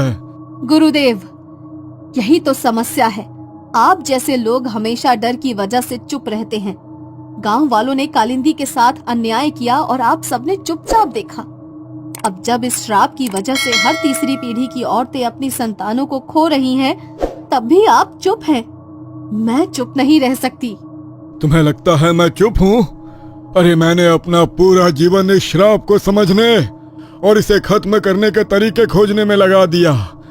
लेकिन कुछ रहस्य ऐसे होते हैं जिन्हें छेड़ने का मतलब और बड़ा विनाश लाना है। तो क्या इसका मतलब है कि हम इस श्राप को स्वीकार कर लें? क्या आप चाहते हैं कि औरतें इसी तरह अपने बच्चों को खोती रहें? क्या आप चाहते हैं कि कालिंदी की आत्मा कभी शांति ना पाए? तुम समझ नहीं रही हो बेटी, ये केवल एक आत्मा से बात करने की बात नहीं है। उस कुएं में कुछ ऐसा है जो इंसान की समझ से परे है। वहां जाने का मतलब है उस शक्ति से सामना करना जो नष्ट कर सकती है। गुरुदेव, मैं डरने वालों में से नहीं हूँ। मैं जानती हूँ कि डर ही हमें कमजोर बनाता है। अगर कालिंदी को न्याय नहीं मिला तो ये गांव कभी शांति से नहीं जी पाएगा। तुम्हें लगता है कि तुम्हारी हिम्मत तुम्हें बचा लेगी, लेकिन क्या तुमने सोचा है कि अगर तुम उस कुएं तक गई और कुछ गलत हुआ तो क्या होगा? अगर तुम वापस नहीं लौटी तो तुम्हारे परिवार का क्या होगा? अगर मैंने कुछ नहीं किया तो भी क्या मेरे परिवार का जीवन सामान्य होगा? हर रात मेरी भाभी गुंजन की चीखें सुनकर मुझे लगता है कि मैं असफल हूँ। मैं कुछ करना चाहती हूँ गुरुदेव। मैं तुम्हारी पीड़ा समझता हूँ बेटी, लेकिन वहां जाना एक साधारण बात नहीं है। तुम नहीं जानती कि उस कुएं के पास क्या होता है। वहां ना सिर्फ कालिंदी की आत्मा भटकती है बल्कि कुछ ऐसा है जिसे अब तक कोई नहीं समझ पाया। आपका मतलब क्या है गुरुदेव? क्या आपने कुछ देखा है? हाँ, मैंने देखा है। कई साल पहले एक औरत उस कुएं तक गई थी। वो दावा कर रही थी कि वो कालिंदी की आत्मा को शांत कर सकती है, लेकिन वो कभी वापस नहीं आई। उसके साथ क्या हुआ था? क्या आपने कभी उस कुएं में झांक कर देखा? कोई नहीं जानता, लेकिन कुछ ने उस रात उसकी चीखें सुनी थी और अगली सुबह उस कुएं के पास खून के निशान पाए गए, लेकिन उसका शरीर कभी नहीं मिला। गुरुदेव, शायद वही अंधेरा इस श्राप का कारण है। मैं उस अंधेरे का सामना करने को तैयार हूँ। तुम्हें लगता है ये आसान है? ये कोई साधारण यात्रा नहीं है। वहां जाने का मतलब है अपनी आत्मा को खतरे में डालना। अगर ये यात्रा कठिन है तो इसका मतलब ये नहीं कि हमें हार माननी चाहिए। ये श्राप सिर्फ कालिंदी की आत्मा के दर्द का नतीजा नहीं है, बल्कि हमारे समाज की गलतियों का भी परिणाम है। मैं इसे ठीक करना चाहती हूँ। तुम्हारी बहादुरी की मैं कद्र करता हूँ सावित्री, लेकिन तुम्हें मेरी चेतावनी को हल्के में नहीं लेना चाहिए। मैं आपकी चेतावनी समझती हूँ गुरुदेव, लेकिन मैं अपनी जिम्मेदारी भी समझती हूँ। अगर मैं इस श्राप को खत्म करने के लिए कदम नहीं उठाऊंगी तो कौन उठाएगा? अगर तुमने ये निर्णय लिया है तो मैं तुम्हें रोकूंगा नहीं, लेकिन याद रखना, तुम्हारे कदम केवल तुम्हारे नहीं बल्कि इस पूरे गांव की किस्मत तय करेंगे। गुरुदेव, यही मेरी कोशिश है। मैं इस गांव की किस्मत बदलना चाहती हूँ। सावित्री और पुरोहित नारायण के बीच लंबी बहस के बाद मंदिर के माहौल में एक गहरी खामोशी छा गई। सावित्री अपनी जगह पर खड़ी थी और पुरोहित नारायण अपने मस्तक को सहलाते हुए गहरी सोच में डूबे हुए थे। सावित्री, मैं तुम्हारी दृढ़ता देख रहा हूँ। तुम सही हो, यह श्राप सिर्फ कालिंदी की आत्मा का नहीं, बल्कि हमारी पीढ़ियों की गलतियों का नतीजा है। तो आप मुझे कुएं तक जाने से रोकेंगे नहीं? नहीं, मैं तुम्हें अकेले नहीं जाने दूंगा। कल ब्रह्म मुहूर्त में जब अंधेरा और रोशनी का संतुलन होगा, हम दोनों उस कुएं तक जाएंगे। लेकिन याद रखो सावित्री, यह यात्रा सिर्फ शारीरिक नहीं है, यह तुम्हारी आत्मा की परीक्षा होगी। आप भी मेरे साथ चलेंगे गुरुदेव? हाँ, तुम अकेली वहां नहीं जा सकती, लेकिन इस रात को तुम्हें किसी भी बुरी ताकत से बचाने के लिए तुम्हें ये मंत्रित धागा दूंगा। पुरोहित नारायण ने अपने पास रखे लाल रंग के धागे को उठाया और उसमें मंत्र फूंका, फिर उसे सावित्री के हाथ पर बांध दिया। यह धागा तुम्हें रात भर किसी भी बुरी ताकत से बचाएगा। ध्यान रखना, इसे खोलना मत। धन्यवाद गुरुदेव, मैं आपकी बातों का ध्यान रखूंगी। कल सुबह मंदिर में मिलती हूँ। सावित्री ने घर लौटते समय खुद को शांत रखने की कोशिश की, लेकिन जैसे ही उसने अपने आंगन में कदम रखा, उसे महसूस हुआ कि घर का माहौल अजीब था। अंदर से हल्की हल्की फुसफुसाहटें सुनाई दे रही थी। ये आवाज कैसी है? वो घर के अंदर गई और देखा कि गुंजन अपने कमरे के कोने में बैठी थी। उसकी आंखें लाल हो चुकी थी और उसके बाल बिखरे हुए थे। वो आ रहा है। वो मेरे बच्चे को ले गया और अब वो तुम्हारे लिए आएगा। गुंजन, तुम क्या कह रही हो? कौन आ रहा है? सावित्री ने गुंजन को शांत करने के लिए पास जाने की कोशिश की, लेकिन जैसे ही उसने कदम बढ़ाया, कमरे का तापमान अचानक गिर गया। दीवारों पर खरोच के निशान दिखने लगे। वो यही है, उसे मत आने दो, उसे मत आने दो, मत आने दो उसे। गुंजन की चीखें और तेज हो गई। सावित्री ने घबराकर पुरोहित नारायण का दिया हुआ अभिमंत्रित धागा अपने हाथ पर कसा। तभी वो दृश्य अचानक थम गया। गुंजन, मैं तुम्हें बचाऊंगी। मैं कुछ ऐसा करूंगी जिससे तुम्हें और इस गांव की औरतों को इस दर्द से आजादी मिले। गुंजन धीरे धीरे शांत हो गई, लेकिन उसके चेहरे पर डर बना रहा। सावित्री ने तय कर लिया कि अगली सुबह जो भी हो वो कुएं तक जाएगी। अगली सुबह सूरज निकलने से पहले सावित्री तैयार होकर मंदिर पहुंची। उसका दिल तेजी से धड़क रहा था। गुरुदेव ने कहा था कि हम ब्रह्म मुहूर्त में जाएंगे। मुझे जल्दी पहुंचना चाहिए। लेकिन जैसे ही वो मंदिर के अंदर पहुंची, उसे वहां पुरोहित नारायण कहीं नहीं दिखे। पूजा की सामग्री वैसे ही रखी हुई थी और अगरबत्तियां बुझ चुकी थी। गुरुदेव, आप कहाँ हैं? ये सब क्या हो रहा है? सावित्री ने चारों ओर देखा, लेकिन वहां सिर्फ सन्नाटा था। अचानक उसने देखा कि मंदिर की दीवार पर एक लाल रंग का निशान उभरा हुआ था। वो धीरे धीरे उस निशान के पास गई। दीवार पर लिखा था, सावित्री, ये रास्ता कठिन है, तुम्हें अकेले ही आगे बढ़ना होगा। गुरुदेव ने ये क्यों लिखा? क्या वो खुद डर गए? मंदिर की घंटी अचानक बज उठी। सावित्री ने गहरी सांस ली और मन ही मन ठान लिया, अगर मुझे ये लड़ाई अकेले लड़नी है तो मैं इसे लड़ूंगी। मैं उस कुएं तक जाऊंगी। क्या सावित्री उस कुएं तक पहुंच पाएगी? क्या पुरोहित नारायण की गुमशुदगी का कोई संबंध इस रहस्य से है?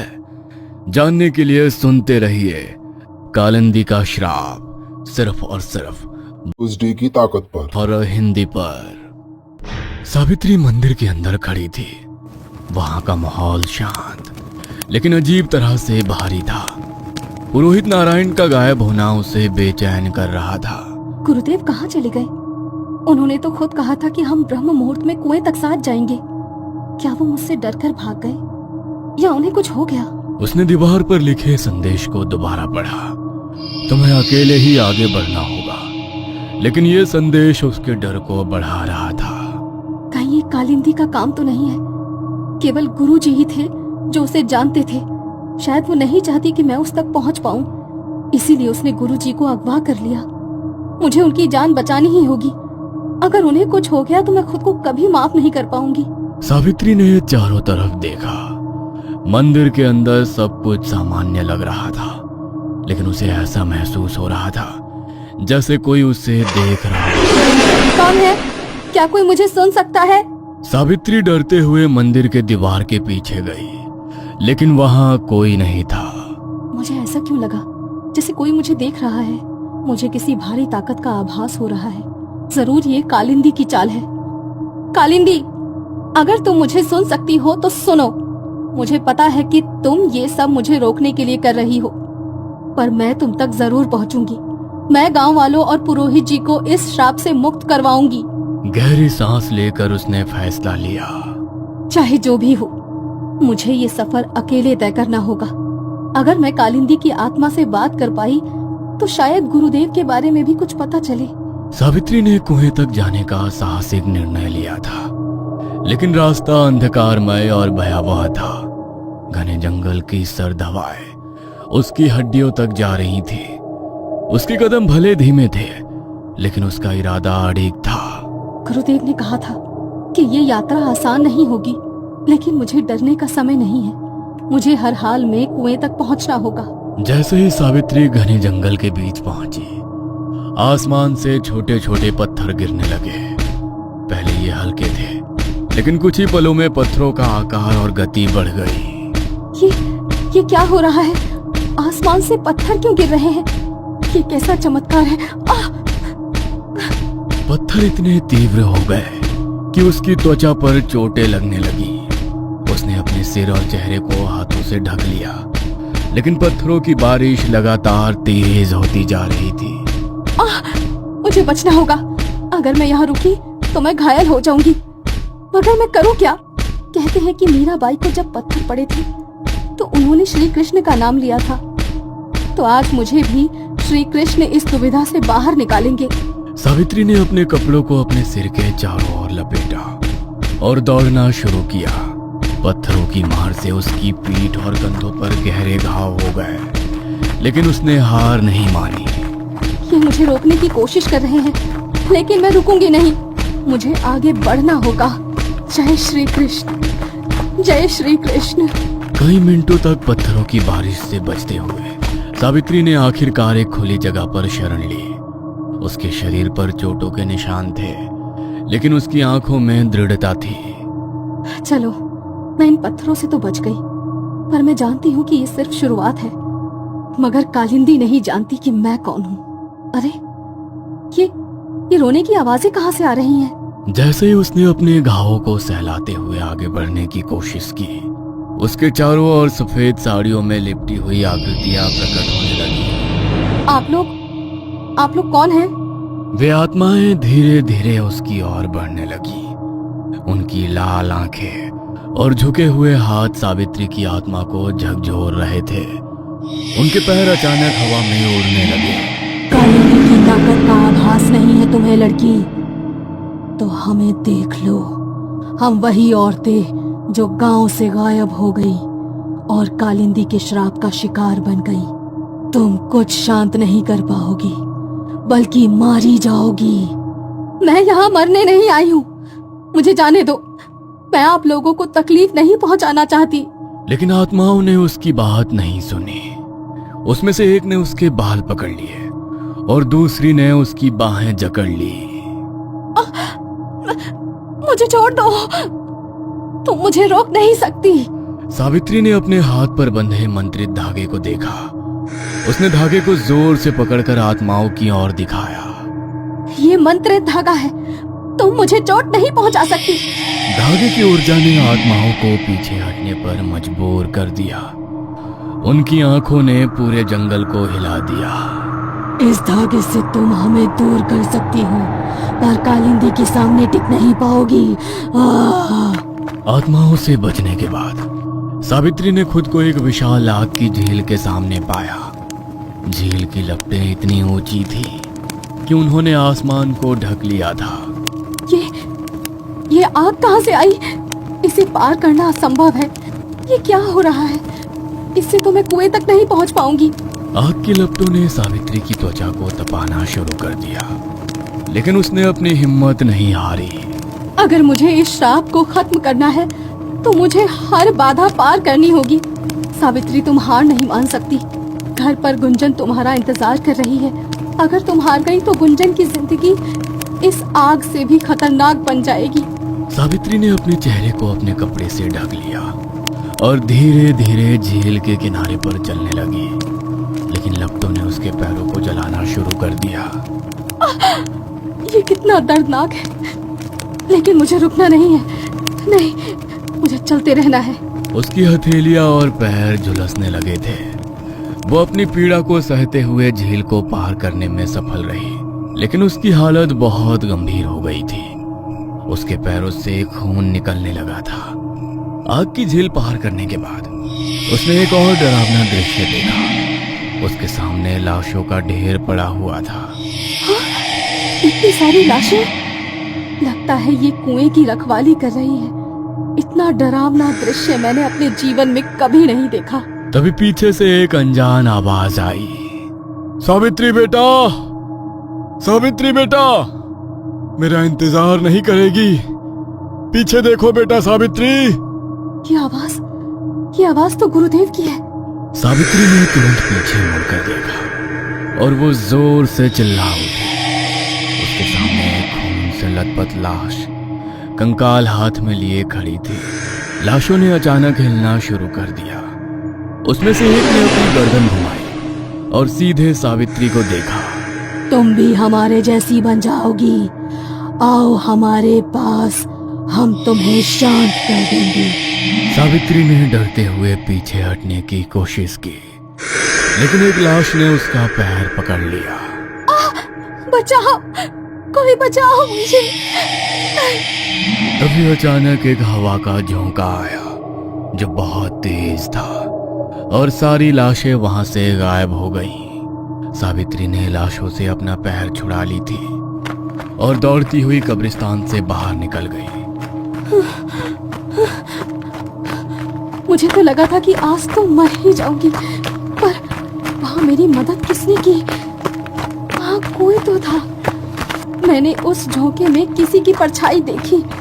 काश इस वक्त गुरुदेव मेरे साथ होते तो मैं इन परेशानियों से लड़ पाती। पता नहीं अब और कौन सी मुसीबत मेरी राह देख रही है। सावित्री एक खाली मैदान में खड़ी थी। उसने सोचा था कि कब्रिस्तान पार करने के बाद रास्ता थोड़ा आसान हो जाएगा, लेकिन वहां माहौल कुछ और ही कह रहा था।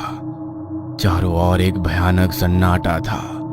अचानक जमीन उसके पैरों के नीचे से खिसकने लगी। ये क्या हो रहा है? जमीन हिल क्यों रही है? जमीन पर दरारें पड़ने लगी। सावित्री ने संतुलन बनाने की कोशिश की, लेकिन अचानक वो दरारों के बीच गिर गई। वो एक गहरे अंधेरे गड्ढे में समा गई। सावित्री ने खुद को एक अजीब रहस्यमयी जगह पर पाया। वहां का वातावरण ठंडा और भारी था। चारों ओर घना अंधेरा था और केवल दूर दूर पर हल्की लाल रोशनी चमक रही थी। मैं कहाँ हूँ? क्या ये कालिंदी का श्राप है? उसने महसूस किया कि उसके पैर जमीन से बंधे हुए थे। उसे ऐसा लगा जैसे वो किसी अदृश्य रस्सी में जकड़ी हुई हो। उसने छटपटाते हुए अपने पैर छुड़ाने की कोशिश की। कौन है यहाँ? मुझे जाने दो। अचानक चारों ओर परछाइयां उभरने लगी। वे हवा में तैर रही थी। उनके शरीर विकृत थे और उनकी आंखों में लाल चमक थी। तुमने इस रास्ते पर चलने की हिम्मत कैसी की? तुमने हमारी नींद क्यों तोड़ी? मैं यहाँ किसी को नुकसान पहुँचाने नहीं आई हूँ। मैं इस गांव की औरतों को बचाने आई हूँ। बचाने? तुम खुद को भी नहीं बचा सकती। तुम यहाँ से कभी नहीं निकल पाओगी। परछाइयों ने सावित्री के चारों ओर घूमना शुरू कर दिया। उनके हाथ सावित्री को छू रहे थे और हर स्पर्श पर उसके शरीर में भयंकर दर्द हो रहा था। ये क्या हो रहा है? मुझे छोड़ दो। अचानक सब कुछ शांत हो गया। परछाइयां गायब हो गईं और सावित्री ने खुद को एक बड़े दर्पण के सामने पाया। दर्पण में उसकी परछाई थी, लेकिन उसका चेहरा विकृत और डरावना लग रहा था। ये मैं नहीं हो सकती। ये क्या है? ये तुम ही हो सावित्री। ये वो रूप है जो तुम्हारा अंत दिखाता है। दर्पण अचानक टूट गया और उसमें से काली धुंध निकलकर सावित्री के चारों ओर लिपटने लगी। और वो जमीन पर गिर गई। मुझे कुछ दिखाई नहीं दे रहा। क्या मैं मर रही हूँ? सावित्री ने अपनी आंखें बंद कर ली। उसे ऐसा महसूस हुआ जैसे उसकी आत्मा उसके शरीर को छोड़ रही हो। लेकिन तभी उसने अपनी माँ की आवाज सुनी। सावित्री, उठो। तुम इतनी आसानी से हार नहीं मान सकती। माँ, ये आपकी आवाज है। माँ की आवाज ने उसकी आत्मा को ताकत दी। उसने धीरे धीरे अपनी आंखें खोली और देखा कि उसके हाथ पर बंधा मंत्रित धागा हल्की रोशनी बिखेर रहा था। ये धागा मेरी रक्षा कर रहा है। मुझे हिम्मत नहीं हारनी चाहिए। हाँ, मुझे हिम्मत नहीं हारनी चाहिए। परछाइयां फिर से प्रकट हुई, लेकिन इस बार सावित्री तैयार थी। उसने धागे को कसकर पकड़ लिया और मंत्र दोहराना शुरू कर दिया। ये धागा और मेरी हिम्मत तुम्हारे अंधकार को खत्म कर देगी। मैं इस श्राप को तोड़ने आई हूँ और मैं इसे तोड़ कर ही जाऊंगी। धागे की रोशनी ने परछाइयों को नष्ट कर दिया। सावित्री जमीन पर गिर गई, लेकिन वह जिंदा थी। उसकी सांसें तेज चल रही थी और शरीर पर गहरे घाव थे। कालिंदी, तुमने मुझे मारने की पूरी कोशिश कर ली, लेकिन देखो, मैं कुएं के सामने खड़ी हूँ। कितना अजीब है ना। मैं तुम्हें सबसे बचाने आई हूँ और तुम मुझे ही मारना चाहती हो। आखिरकार सावित्री उस कुएं तक पहुंच गई, लेकिन उसकी हालत खराब थी। उसके पैर और हाथों पर गहरे घाव थे और उसकी सांसें तेज चल रही थी। यही है वो कुआं। कुएं के चारों ओर काले धुएं जैसी आकृतियां घूम रही थी। सावित्री ने दर्द सहते हुए कुएं के पास जाकर झांका। कालिंदी, क्या तुम यहाँ हो? तुम यहाँ क्यों आई हो? तुमने इतनी हिम्मत क्यों की? सावित्री ने चारों ओर देखा, लेकिन उसे कोई दिखाई नहीं दिया। तभी उसे कुएं के दूसरी तरफ एक सफेद साड़ी में एक महिला की परछाई दिखी। कालिंदी, क्या वो तुम हो? उसने देखा कि परछाई धीरे धीरे गायब हो गई। सावित्री ने अपनी जगह से उठने की कोशिश की, लेकिन तभी उसने कुएं के पास जमीन पर कुछ देखा। एक खून से सना हुआ कपड़ा। ये कपड़ा गुरुदेव का है। क्या वो यही थे? उसका दिल तेजी से धड़कने लगा। गुरुदेव, आप कहाँ हैं? क्या पुरोहित नारायण कालिंदी की आत्मा के कब्जे में है? क्या सावित्री इस रहस्य को सुलझा पाएगी? जानने के लिए देखते रहिए कालिंदी का श्राप, सिर्फ और सिर्फ ट्यूसडे की ताकत पर। सावित्री अपनी घायल और थकी हुई अवस्था में शापित कुएं तक पहुंच गई। रास्ते में आई बाधाओं ने उसे शारीरिक और मानसिक रूप से तोड़ने की कोशिश की थी, लेकिन उसकी दृढ़ता उसे यहां तक खींच लाई। उसके सामने अब वो कुआं था जो इस गांव की हर तीसरी पीढ़ी की पीड़ा का कारण था। चारों ओर अजीब सी ठंडक और सन्नाटा था। हवा में भारीपन था, जैसे कोई अदृश्य शक्ति उसके आने का इंतजार कर रही हो। सावित्री ने गहरी सांस ली और कुएं के पास जाकर खड़ी हो गई। कालिंदी, मैं यहाँ तुम्हारे श्राप को खत्म करने आई हूँ। अगर तुम्हारी आत्मा यही है तो सामने आओ। कुएं के अंदर से अचानक पानी की लहरें उठने लगी। पानी के ऊपर काली धुंध ने आकार लेना शुरू कर दिया। धीरे धीरे एक स्त्री आकृति प्रकट हुई। उसकी आंखों में लाल चमक और चेहरे पर गुस्से का साया था। ये कोई और नहीं बल्कि कालिंदी की आत्मा थी। तुमने इतनी हिम्मत कैसे की सावित्री? तुमने मेरे श्रापित कुएं तक आने की जुर्रत कैसे की? मैं तुम्हें न्याय दिलाने आई हूँ। मुझे पता है कि तुम्हारे साथ अन्याय हुआ है, लेकिन उसके लिए इतनी बड़ी सजा देना सही नहीं है। कालिंदी ने अपनी शक्तियों से सावित्री को दूर जमीन में गिरा दिया। न्याय? मुझे किसी के न्याय की जरूरत नहीं, और तुम लोगों से तो बिल्कुल भी नहीं। जिस गांव ने मेरी चीखें अनसुनी की, जो मेरी पीड़ा पर हंसा, अब वही न्याय देगा? तुमने यहाँ आकर बहुत बड़ी गलती की है लड़की। तुम्हें इसकी कीमत चुकानी होगी। कालिंदी की ताकत से सावित्री का शरीर टूट चुका था उसके शरीर में कालिंदी की ताकत का सामना करने की शक्ति नहीं थी, पर शायद उसकी आत्मा में थी। सावित्री ने दोबारा हिम्मत जुटाकर खुद को समेटा। मुझे पता है कि तुम्हारे साथ बहुत बड़ा अन्याय हुआ है, लेकिन इस श्राप से गांव की औरतों को, बच्चों को तकलीफ हो रही है। तुम उन्हें सजा क्यों दे रही हो? क्या उनकी तकलीफ तुम्हारी भटकती आत्मा को शांति देगी? उन मासूम बच्चों ने तुम्हारा क्या बिगाड़ा है? उन्होंने तो अब तक अपनी आंखें भी नहीं खोली, इस दुनिया में कदम भी नहीं रखा। उनसे किस बात का बदला? सावित्री के सवालों का कालिंदी के पास कोई जवाब नहीं था। वो चुपचाप खड़ी थी और उसकी आंखों में नरमी झलकने लगी। सावित्री को लगा कि इसी मौके का फायदा उठाना चाहिए और कालिंदी को श्राप वापस लेने के लिए कहना चाहिए। मैंने उन गर्भवती महिलाओं के चेहरे की उदासी देखी थी, उनकी उम्मीदों को टूटते देखा है। तुम तो एक वैद्य थी ना, तुमने तो न जाने कितनी औरतों को माँ बनते देखा होगा। तुम्हें कभी इन गांव की औरतों का दुख क्यों नहीं दिखता? जिस बच्चे की दुनिया में आने की खुशी अपनी आंखों में सजाए जीती है, एक रात पता चलता है कि वो बच्चा अब इस दुनिया में कभी नहीं आ सकता। क्या तुम्हारा दिल नहीं पसीजता? मेरा दिल, मेरा बच्चा, मेरे आंसू, उनका क्या किया था मैंने, जो इन गांव वालों ने मेरी हर खुशी मुझसे छीन ली। पहले मेरा प्यार, फिर मेरी इज्जत और उसके बाद मेरा बच्चा। क्या तुम्हारा बच्चा? मगर तुमने तो कभी शादी ही नहीं की। हाँ, मेरा बच्चा। किसी को भी मेरी सच्चाई पता नहीं है, किसी ने मेरी पीड़ा को समझने की कोशिश नहीं की। तुम भी मेरी बात सुनने लायक नहीं हो। उस वक्त किसी ने मेरी फिक्र नहीं की, आज मुझे किसी की परवाह नहीं। तुम्हें मरना होगा।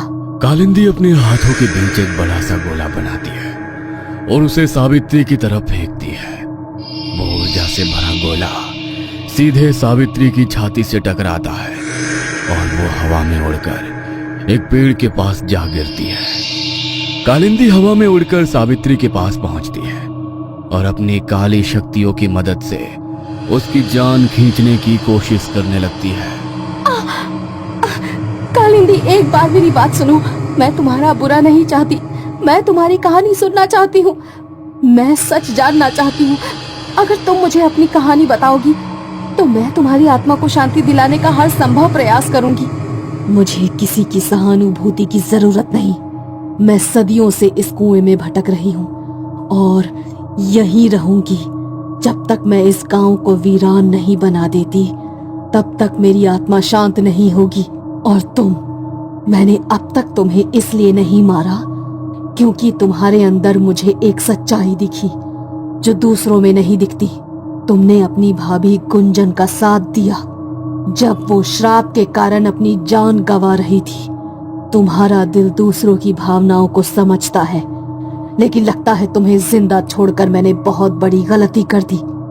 मुझे तुम्हें पहली रात ही मार देना चाहिए था। ठीक है, अगर मुझे मारकर तुम खुश हो जाती हो तो ये इच्छा भी पूरी कर लो, मैं यही हूँ। लेकिन आखिर इच्छा तो मारने वाले की भी पूरी की जाती है। तुम मेरी सच्चाई को जानती हो तो मुझे अपनी सच्चाई भी बताओ। मैं वादा करती हूँ कि तुम्हारे दर्द को हमेशा याद रखा जाएगा। मैं जानना चाहती हूँ कि आखिर ऐसा क्या हुआ कि जो कालिंदी सबकी जान बचाती थी वो आज सैकड़ों मासूमों की जान ले रही है। ठीक है, सुनो मेरी कहानी, लेकिन ये जान लो कि इसे सुनने के बाद तुम कुछ नहीं कर पाओगी क्योंकि मैं तुम्हें मार दूंगी। मैं गांव की सबसे सम्मानित वैद्य थी। मैंने अपनी जिंदगी गांव वालों की भलाई के लिए समर्पित कर दी थी, लेकिन मेरी सुंदरता और ज्ञान मेरे लिए अभिशाप बन गया। मेरा प्यार छीनने के बाद भी शायद इस गांव को सुकून नहीं मिला। जो ये लोग मेरी इज्जत के भूखे हो गए। कई बार इस गांव के हबशी मर्दों ने मुझ पर अपनी गंदी नजर डालने की कोशिश की, लेकिन किसी ने मेरी एक ना सुनी। मैं उन लोगों से तो किसी भी तरह बच गई, पर उस धर्मवीर से नहीं लड़ पाई। कालिंदी ने बताया कि कैसे धर्मवीर ने उसकी जिंदगी को बर्बाद कर दिया। धर्मवीर गांव का सबसे ताकतवर आदमी था। वो मेरी सुंदरता का दीवाना हो गया था। उसने मुझसे शादी करने का प्रस्ताव रखा। मैंने हर बार उसे मना कर दिया, लेकिन उसकी दरिंदगी यहीं खत्म नहीं हुई। एक रात वो अपने कुछ दोस्तों के साथ मेरे घर में घुस आया। मैंने उन्हें रोकने की बहुत कोशिश की, आवाजें लगाई, पर उस रात किसी का दरवाजा मेरी मदद के लिए नहीं खुला। उन लोगों ने मुझे धक्के मारकर अंदर धकेल दिया और मेरे साथ जबरदस्ती करने लगे। अपनी इज्जत बचाने के लिए मैंने सब किया, यहाँ तक कि उनके पैरों पर गिरकर दया की भीख मांगने लगी। पर उस वक्त उनकी आंखों में बस शरीर की भूख थी। धर्मवीर ने मेरे बाल पकड़े और मुझे बिस्तर पर गिरा दिया। किसी ने मेरा हाथ पकड़ा तो किसी ने मेरा पैर। जिसके हाथ शरीर का जो अंग लगा वो उसे नोचने लगा। धर्मवीर ने मेरी साड़ी फाड़ दी और मेरे चेहरे की तरफ आगे बढ़ने लगा। मैंने अपने बदन को ढकने की बहुत कोशिश की, पर मेरी ताकत उन 4 दरिंदों के सामने नाकाम रही। बारी बारी से उन सब ने मुझे नोच नोच कर खाया। किसी ने मेरे होठ फाड़े तो किसी ने जांग, पर किसी को चीख और सिसकियां सुनाई नहीं दी। आखिर में धर्मवीर ने मुझे अंदर तक छलनी कर कर सब खत्म कर दिया। जो प्यास शादी कर कर हर रात बुझाना चाहता था वो उसने एक रात में पूरी कर ली। मुझे बिस्तर पर अधमरा छोड़कर वो सब चले गए और मैं पूरी तरह से टूट गई। कालिंदी की ये दर्दनाक कहानी सुनकर सावित्री की आंखों में आंसू गिरने लगे। वो सोच भी नहीं पा रही थी कि उस वक्त कालिंदी पर क्या गुजरी होगी। क्या किसी ने तुम्हारी मदद नहीं की? बहुत कोशिश की, गांव के सरपंच को जाकर सब बताया, पर धर्मवीर के पिता गांव के मुखिया थे। सरपंच ने मुझे जान से मारने की धमकी दी और एक छोटी सी झोपड़ी में कैद करवा दिया। गांव वालों को लगने लगा कि मैं पागल हूँ। मैंने गांव वालों से अपनी बात कहने की कोशिश की, लेकिन उन्होंने मेरी बात सुनने के बजाय मुझे बदनाम कर दिया। उन्होंने कहा कि मैंने धर्मवीर को वश में करने के लिए तंत्र मंत्र का सहारा लिया है। फिर तुमने क्या किया? जब तक मैं कुछ समझ पाती मुझे पता चला मैं पेट से हूँ, माँ बनने वाली हूँ। मुझे लगा कि अब एक ही इंसान है जो मेरी मदद कर सकता है, खुद धर्मवीर। मैं धर्मवीर के पास गई और उसे बताया कि मैं उसके बच्चे की माँ बनने वाली हूँ, लेकिन उसने ये मानने से मना कर दिया और कहा कि उस रात मैंने 4 लोगों के बिस्तर गर्म किए थे। ये गंदगी उसकी नहीं हो सकती। मैं पूरी तरह से बिखर गई थी। मैंने फैसला किया कि अब चाहे जो हो जाए मैं ये सच सबके सामने लाकर रहूंगी। उसी वक्त धर्मवीर ने मेरी झोपड़ी के बाहर कुछ बच्चों की लाश गाड़ दी और गांव वालों ने मुझे जिंदा जलाने का फैसला किया। गांव वालों ने कहा कि मैं शापित हूँ। मैंने उनसे अपनी जान और अपने बच्चे की जिंदगी की भीख मांगी, लेकिन उन्होंने मेरी बात नहीं सुनी। किसी ने मुझ पर दया नहीं दिखाई, किसी ने नहीं। मैंने अपनी आखिरी ताकत जुटाई और अपने बच्चे को बचाने के लिए इस कुएं में कूद गई। मेरा श्राप यहीं से शुरू हुआ और अब ये कुआं मेरी पीड़ा का घर है। कालिंदी ने सावित्री का हाथ पकड़ा और उसका सिर कुएं में डाल दिया। सावित्री ने देखा कि कुएं के अंदर एक अलग ही दुनिया थी। वहां अंधेरा था और चारों ओर भूतिया ऊर्जा घूम रही थी। ये जगह क्या है? ये है मेरा असली चेहरा। जैसे मेरी जिंदगी में अंधेरा हुआ है, मैं सबकी जिंदगी में अंधेरा कर दूंगी। मैं किसी को जिंदा नहीं छोड़ूंगी। कालिंदी, मुझे बहुत दुख है कि तुम्हें इतना कुछ सहना पड़ा और किसी ने तुम्हारी मदद नहीं की, लेकिन मैं यकीन दिलाती हूँ कि मैं तुम्हें इस अंधेरे से बाहर निकालूंगी और न्याय दिलवाऊंगी। एक बार मेरा साथ दो।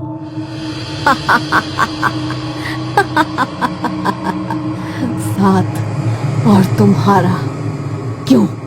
जिस लड़की ने इस कुएं के असली अंधेरे को देखा ही नहीं है, वो मुझे इससे बाहर निकालने की बात कर रही है। तुम जानती नहीं ये कुआं काला है, काला। जो भी इसमें एक बार अंदर जाता है फिर कभी वापस नहीं आ पाता। तो मैं तुम्हारे साथ इस कुएं में चलती हूँ और मैं ही तुम्हें इस कुएं से बाहर भी लाऊंगी। चलो, ले चलो मुझे अंधेरी दुनिया में। सावित्री की ये बात सुनकर कालिंदी के होश उड़ गए। उसने सोचा भी नहीं था कि एक इंसान उसके साथ इस कुएं में जाने की बात कर रहा है। तुम जानती भी हो तुम क्या कह रही हो। तुम अपनी मौत को बुलावा दे रही हो। मैं सब जानती हूँ। मैंने पढ़ा है कि अंधेरे को अंधेरा नहीं, रोशनी ही मिटा सकती है। वैसे ही दर्द को दर्द नहीं, बल्कि खुशी ही मिटा सकती है। ये कुआं अंधेरे की वो दुनिया है जिसने तुम्हें और तुम्हारे बच्चे को निगल लिया, लेकिन मैं इसे रोशनी से भर दूंगी, क्योंकि मुझे अपने भगवान पर पूरा भरोसा है। और तुम्हारा दर्द शांत हो जाएगा जब ये पूरा गांव मिलकर तुम्हारी आत्मा की शांति के लिए भगवान से प्रार्थना करेगा और तुम्हें मोक्ष की प्राप्ति होगी। चलो, ले चलो मुझे अपनी दुनिया में। सावित्री की बातें कालिंदी की समझ से परे थी, पर उसे पहली बार किसी पर यकीन हो रहा था। सावित्री कालिंदी की आंखों में हृदय परिवर्तन देख सकती थी। उसने कालिंदी को यकीन दिलाया कि वो उसके दर्द का सामना कर सकती है। कालिंदी ने सावित्री का हाथ पकड़ा और वो कुएं में नीचे उतरने लगी। जैसे जैसे सावित्री नीचे जा रही थी, अंधेरा और घना होता जा रहा था। उसे कुएं की दीवारों पर खून ही खून नजर आ रहा था और जोर जोर से रोने की आवाजें आ रही थी। जैसे जैसे वो नीचे की ओर बढ़ रहे थे, आवाजें तेज होती जा रही थी। ये आवाजें, ये खून, ये सब क्या है? मेरी पीड़ा का असली चेहरा। ये आवाजें मेरे बच्चे के रोने की है और ये खून भी उसी का है। सावित्री ने देखा कि कुएं के अंदर कालिंदी की लाश अब भी पड़ी थी और एक बच्चा उस लाश से चिपटा हुआ बैठा था, जैसे मानो अपनी मां के आंचल से चिपका हो। उसके शरीर पर चोटों के गहरे निशान थे जो धर्मवीर की दरिंदगी को साफ दिखा रहे थे। सावित्री भाग कर गई और उसने उस लाश को अपने दुपट्टे से ढक दिया और बच्चे को गले लगा लिया। तुम्हारे साथ जो हुआ वो असहनीय है। मैं वादा करती हूँ कि मैं सब ठीक कर दूंगी। ये बच्चा मर चुका है, ये तुम्हें महसूस नहीं कर सकता, लेकिन पहली बार मैंने एक इंसान के दिल में इतनी दया देखी। शायद हमें तुम्हारा ही इंतजार था। कालिंदी की बात खत्म ही हो पाई थी कि तभी अचानक कुएं में रोशनी आ गई और सारे खून के निशान गायब हो गए। वो बच्चा, वो भी शांत हो गया। सावित्री के चेहरे पर एक बड़ी सी मुस्कान आ गई। मुक्ति का समय आ गया है कालिंदी। अब बस बहुत जल्द तुम और तुम्हारा बच्चा इस कुएं से बाहर आ जाएंगे। ये इतना आसान नहीं होगा। गांव वाले कभी भी मेरी मुक्ति के लिए प्रार्थना नहीं करेंगे। कालिंदी ने सावित्री को कुएं से बाहर भेज दिया, लेकिन उसकी आंखों में अब भी गुस्से और दर्द की लपटें थी। अगर गांव वालों ने मेरी कहानी को नकारा तो ये श्राप कभी खत्म नहीं होगा। गांव वालों को मैं मनाऊंगी, लेकिन पुरोहित नारायण जी कहाँ हैं? उन्हें तुमने अगवा किया था ना? नहीं, मैंने उन्हें अगवा नहीं किया। इतना कहकर कालिंदी अपने कुएं में वापस लौट गई, लेकिन पुरोहित जी अभी भी गायब थे। क्या सावित्री कालिंदी के श्राप को खत्म कर पाएगी? क्या गांव वाले उसकी सच्चाई को स्वीकार करेंगे? आखिर पुरोहित जी है कहाँ? उनका अपहरण किसने किया? जानने के लिए देखते रहिए कालिंदी का श्राप, सिर्फ और सिर्फ ट्यूसडे की ताकत पर। हॉरर पर। कालिंदी की आत्मा को शांति दिलाने और गांव वालों को श्राप से मुक्त करने के लिए गांव वाले चौपाल पर इकट्ठा हुए थे। सावित्री और पुरोहित नारायण ने उन्हें कालिंदी की कहानी और उसके दर्द के बारे में बता दिया था, लेकिन अब सवाल ये था कि उसे न्याय और कैसे दिया जाए। गांव में हर किसी की अपनी अपनी राय थी। सबने अलग अलग उपाय सुझाने शुरू कर दिए। हम सब औरतों को मिलकर कालिंदी के नाम का व्रत रखना चाहिए। अगर हम पूरी श्रद्धा के साथ उसकी आत्मा के लिए प्रार्थना करेंगे तो वो हमें माफ कर देगी। हाँ, व्रत रखना एक अच्छा विचार है। हम उसकी आत्मा से प्रार्थना करेंगे कि वो हमें श्राप से मुक्त कर दे। लेकिन क्या व्रत रखना काफी होगा? अगर उसका गुस्सा शांत नहीं हुआ तो क्या होगा? व्रत रखना अच्छी बात है, लेकिन ये समाधान का हिस्सा भर हो सकता है। हमें कुछ और करना होगा जिससे कालिंदी की आत्मा को शांति मिले। हमें एक बड़ा हवन करना चाहिए। अगर हम भगवान से प्रार्थना करेंगे और कालिंदी की आत्मा की शांति के लिए यज्ञ करेंगे तो शायद उसका गुस्सा शांत हो जाए। लेकिन क्या ये काफी होगा? हमें उसकी आत्मा के लिए कुछ और बड़ा करना होगा। क्या हम उसका एक स्मारक बनाएं? स्मारक से क्या होगा? हमें उसकी आत्मा के लिए नियमित पूजा करनी चाहिए।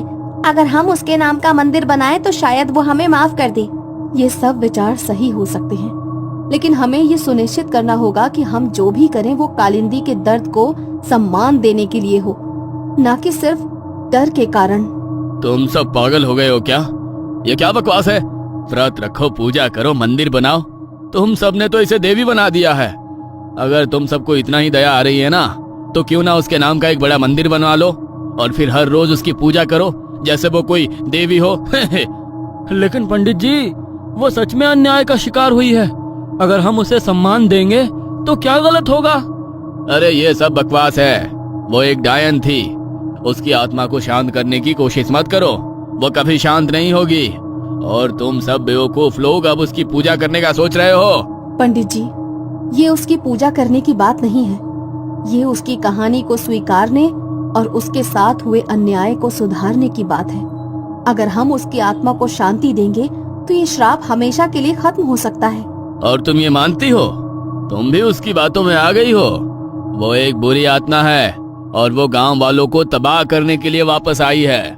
नहीं पंडित जी, वो बुरी आत्मा नहीं है। वो एक ऐसी औरत है जिसने सिर्फ न्याय चाहा, और अब समय आ गया है कि हम उसके दर्द को समझें और उसका सम्मान करें। ये हमारी जिम्मेदारी है कि हम अपने पापों का प्रायश्चित करें। जो लोग इस सच्चाई को नकार रहे हैं वो अब भी अंधविश्वास और झूठ में जी रहे हैं। गांव वालों के मन में अब भी असमंजस था, लेकिन सावित्री और पुरोहित नारायण की बातों ने उन्हें सोचने पर मजबूर कर दिया। क्या वे कालिंदी को सम्मान और न्याय देकर इस श्राप को खत्म कर पाएंगे? गांव में कालिंदी की आत्मा को शांत करने और श्राप से मुक्ति पाने की चर्चाएं चल रही थी। हर किसी की अपनी अपनी राय थी। बहस और विरोध के बीच सावित्री ने महसूस किया कि उन्हें एक ऐसा रास्ता खोजना होगा जो न केवल कालिंदी के दर्द को सम्मान दे, बल्कि गांव की औरतों और उनके भविष्य को भी सुरक्षित करे। सावित्री ने सबकी बातों को सुना और फिर एक साहसिक निर्णय लिया। गांव वालों, मैंने बहुत सोच विचार किया है। अगर हमें कालिंदी की आत्मा को शांति देनी है और इस श्राप से मुक्ति पानी है तो हमें कुछ बड़ा करना होगा। मैं ये फैसला करती हूँ कि हम कालिंदी के नाम का एक मंदिर बनवाएंगे। मंदिर? लेकिन क्या ये काफी होगा? ये सिर्फ एक मंदिर ही नहीं होगा, ये उस अन्याय की याद दिलाने वाला स्थान होगा जो कालिंदी के साथ हुआ। इस मंदिर के पास हम उसकी एक बड़ी मूर्ति स्थापित करेंगे ताकि वो हमेशा हमारी रक्षा कर सके। ये एक उचित विचार है। हम उसकी लाश को उस कुएं से निकालेंगे और उसका अंतिम संस्कार पूरे सम्मान के साथ करेंगे। लेकिन ये सब यहीं खत्म नहीं होगा। कालिंदी का बलिदान इस गांव की औरतों के लिए एक वरदान बनेगा। हम उसकी राख को औषधियों के साथ मिलाकर एक ऐसी जड़ी बूटी बनाएंगे जो हर गर्भवती महिला के लिए सुरक्षा का प्रतीक होगी। ये तो बहुत बड़ा कदम होगा। अगर कालिंदी की राख से हमारी आने वाली पीढ़ियां सुरक्षित हो सकती है तो इससे बड़ी बात और क्या हो सकती है? सावित्री, यह विचार तुम्हारे दिल की सच्चाई और तुम्हारे इरादों को दिखाता है। हाँ, कालिंदी के बलिदान को एक नया अर्थ देने का यही सही तरीका है। अगर उसकी राख से औषधि बनेगी तो उसकी आत्मा भी इस गांव की हर गर्भवती महिला को आशीर्वाद देगी। आज से हर गर्भवती महिला को बचाने की जिम्मेदारी कालिंदी की होगी। ये मंदिर और ये औषधि हमें हमेशा याद दिलाएगी कि एक औरत का दर्द कितना गहरा हो सकता है, और ये भी कि अगर हम अपने पापों का प्रायश्चित करें तो श्राप भी वरदान बन सकता है। सावित्री, तुम्हारे इस विचार से न केवल कालिंदी की आत्मा को शांति मिलेगी बल्कि हमारी औरतों को भी सुरक्षा का भरोसा मिलेगा। हम कालिंदी के साथ जो हुआ उसे नहीं बदल सकते, लेकिन अब हम उसे वो सम्मान देंगे जिसकी वो हकदार थी। सावित्री के विचार से पूरा गांव सहमत हो गया। उन्होंने तय किया कि वे मिलकर मंदिर बनवाएंगे, मूर्ति स्थापित करेंगे और कालिंदी की राख को औषधि में बदलने की प्रक्रिया शुरू करेंगे। हर किसी के चेहरे पर संतोष और उम्मीद की झलक थी। कालिंदी, तुम्हारे साथ जो हुआ वो इस गांव के लिए एक सीख बन जाएगा। अब ये गांव तुम्हें कभी नहीं भूलेगा। सावित्री के साहसिक फैसले ने गांव वालों के दिलों में उम्मीद जगा दी थी। उन्होंने तय कर लिया था कि कालिंदी का मंदिर बनाना ही सही उपाय होगा। गांव का हर व्यक्ति इस निर्णय में सहयोग देने के लिए तैयार था, लेकिन इस नए उत्साह के बीच गांव के पुजारी का चेहरा गुस्से से तमतमा रहा था। हमें मंदिर के लिए एक अच्छी जगह ढूंढनी चाहिए। ये गांव के बाहर सबसे ऊंचे स्थान पर होना चाहिए ताकि हर कोई इसे देख सके। हाँ, और मूर्ति भी ऐसी बननी चाहिए जो हमें हर रोज याद दिलाए कि कालिंदी हमारे बच्चों की रक्षक है। जैसे ही गांव वाले मंदिर बनाने की योजनाओं पर चर्चा कर रहे थे, पुजारी अचानक अपनी जगह से खड़ा हुआ। उसकी आंखों में गुस्से और असहमति का भाव था। मेरे जीते जी कभी ऐसा नहीं हो सकता। तुम सब बेवकूफ हो गए हो क्या? अरे अगर कालिंदी का मंदिर बनाया गया तो इस गांव में घोर अंधकार छा जाएगा, सब बर्बाद हो जाएगा, तबाही मच जाएगी। पंडित जी, आप ऐसा क्यों कह रहे हैं? अरे कालिंदी को न्याय दिलाना तो हमारे लिए जरूरी है। ये श्राप तभी खत्म होगा। यह सब बकवास है। कालिंदी एक डायन थी, तुम सब उसकी पूजा करने की बात कर रहे हो। अरे अगर उसने ऐसा किया तो ये गांव कभी शांत नहीं होगा। पंडित जी, आप ऐसा क्यों कह रहे हैं? आपने पहले भी कालिंदी को गलत समझा और अब भी आप सच्चाई को नकार रहे हैं। मुझे सच्चाई का पता है, लेकिन तुम सब नहीं समझोगे। अगर उसका मंदिर बना तो ये गांव श्राप से मुक्त होने के बजाय और बड़ी मुसीबत में पड़ जाएगा। पुजारी की बातों ने गांव वालों को एक बार के लिए सोचने पर मजबूर कर दिया, लेकिन सावित्री की सच्चाई और कालिंदी के दर्द ने उनके दिलों को बदल दिया था। पंडित जी, अगर कालिंदी का मंदिर बनाने से गांव की औरतें सुरक्षित हो सकती हैं, तो ये काम जरूर होगा। आप इसे रोकने का अधिकार नहीं रखते। हाँ पंडित जी, आप हमें डराने की कोशिश कर रहे हैं, लेकिन अब हम आपके झूठ पर भरोसा नहीं करेंगे। पंडित जी, अगर आप सच्चाई जानते हैं तो हमें बताइए। आप ये क्यों कहते हैं कि तबाही मच जाएगी? आप क्या छुपा रहे हैं? पुजारी ने कुछ नहीं कहा। उसकी चुप्पी और बढ़ते गुस्से ने ये साफ कर दिया कि वो कुछ छुपा रहा था। लेकिन इस बार गांव वाले सावित्री के साथ थे। पंडित जी, ये गांव वाले अब सच का सामना करने के लिए तैयार हैं। आपकी बातों से अब कोई डरने वाला नहीं। पुजारी के विरोध के बावजूद गांव वालों ने ये तय कर लिया कि कालिंदी का मंदिर जरूर बनेगा। उन्होंने ये महसूस किया था कि ये उनका कर्तव्य है कि वे कालिंदी को उसका सम्मान दें। हम अपनी गलती को सुधारने के लिए जो भी कर सकते हैं करेंगे। कालिंदी का मंदिर बनाना हमारी जिम्मेदारी है। ये मंदिर केवल कालिंदी का सम्मान नहीं होगा, बल्कि ये हमें हमेशा याद दिलाएगा कि हमें किसी के साथ अन्याय नहीं करना चाहिए। पुजारी, जो कालिंदी का मंदिर बनाने का सख्त विरोध कर रहा था, गांव वालों के एकजुट विरोध से हार मानकर गुस्से से वहां से चला गया। उसने अपनी पराजय को स्वीकार नहीं किया और बिना कुछ कहे चौपाल से बाहर निकल गया। तुम सबने बहुत बड़ी गलती की है। इस मंदिर के कारण गांव में तबाही मच जाएगी। लेकिन पुजारी की धमकियों और उसके गुस्सों की परवाह किए बिना गांव वालों ने सावित्री के मार्गदर्शन में मंदिर का निर्माण शुरू कर दिया। गांव वालों ने दिन रात एक करके 3 दिनों के भीतर कालिंदी का मंदिर तैयार कर दिया। मंदिर के मुख्य स्थान पर एक सुंदर मूर्ति स्थापित की गई, जो कालिंदी को एक मां के रूप में दर्शा रही थी, हर गर्भवती महिला की रक्षक। मंदिर तैयार हो गया है। अब ये सिर्फ एक इमारत नहीं, बल्कि हमारे प्रायश्चित का प्रतीक है। अब हमें अपनी प्रार्थनाएं और उसका अंतिम संस्कार पूरे सम्मान के साथ करना है। ये उसकी आत्मा को शांति देगा। मंदिर के उद्घाटन के दिन गांव के हर घर से लोग आए। हर औरत, आदमी और बच्चे ने कालिंदी की मूर्ति के सामने सिर झुकाकर उससे माफी मांगी। कालिंदी, हमने तुम्हारे साथ जो किया उसके लिए हमें माफ कर दो। कृपया हमें श्राप से मुक्त करो। पूजा के बाद सावित्री और पुरोहित नारायण ने कालिंदी के कुएं से उसकी लाश को निकालने का निर्णय लिया। पूरी श्रद्धा और सम्मान के साथ उसकी लाश को बाहर निकाला गया। यह सिर्फ एक शरीर नहीं, ये उस अन्याय का प्रतीक है जिसने इस गांव को श्रापित किया। आज हम उसे उसकी जगह देंगे। आज वो हर गर्भवती महिला की रक्षक बनेगी। गांव वालों ने पूरे सम्मान के साथ कालिंदी का अंतिम संस्कार किया। उसकी राख को औषधि के रूप में सुरक्षित रखा गया ताकि वो हर गर्भवती महिला के लिए एक वरदान बन सके।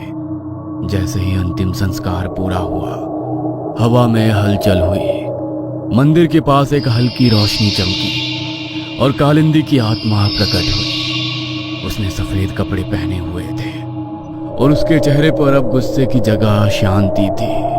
गांव वालों, मैं तुम्हें माफ करती हूँ। तुम्हारे पश्चाताप ने मेरी आत्मा को शांति दी है। आज से मैं इस गांव की हर गर्भवती महिला की रक्षक बनूंगी। कालिंदी, हमें माफ करना। तुमने जो सहा वो अक्षम्य है, लेकिन अब हम तुम्हें हमेशा सम्मान देंगे। गांव की सारी गर्भवती महिलाएं कालिंदी की मूर्ति के पास आकर उसका आशीर्वाद लेने लगी। जिन औरतों पर श्राप का असर था, वे देखते ही देखते ठीक हो गई। हमारी बहुओं और बेटियों को ठीक देखकर हमें बहुत शांति मिल रही है। सावित्री, ये सब तुम्हारी वजह से हुआ। गुंजन, जो सबसे ज्यादा पीड़ा में थी, अब वो स्वस्थ हो चुकी थी। वो सावित्री के पास आई और उसके पैरों पर झुक गई। सावित्री, तुम्हारे साहस और धैर्य के कारण आज हम सब ठीक हैं। तुमने हमारी जान बचाई। गुंजन, ये सब कालिंदी का आशीर्वाद है। उसने हमें सिखाया कि सच्चाई और न्याय सबसे बड़ी शक्ति है। सावित्री ने गुंजन को गले लगा लिया और पूरा गांव खुशी से झूम उठा। गांव अब हमेशा के लिए श्राप से मुक्त हो चुका था। कालिंदी का बलिदान और उसका आशीर्वाद इस गांव की नई सुबह बन चुका था।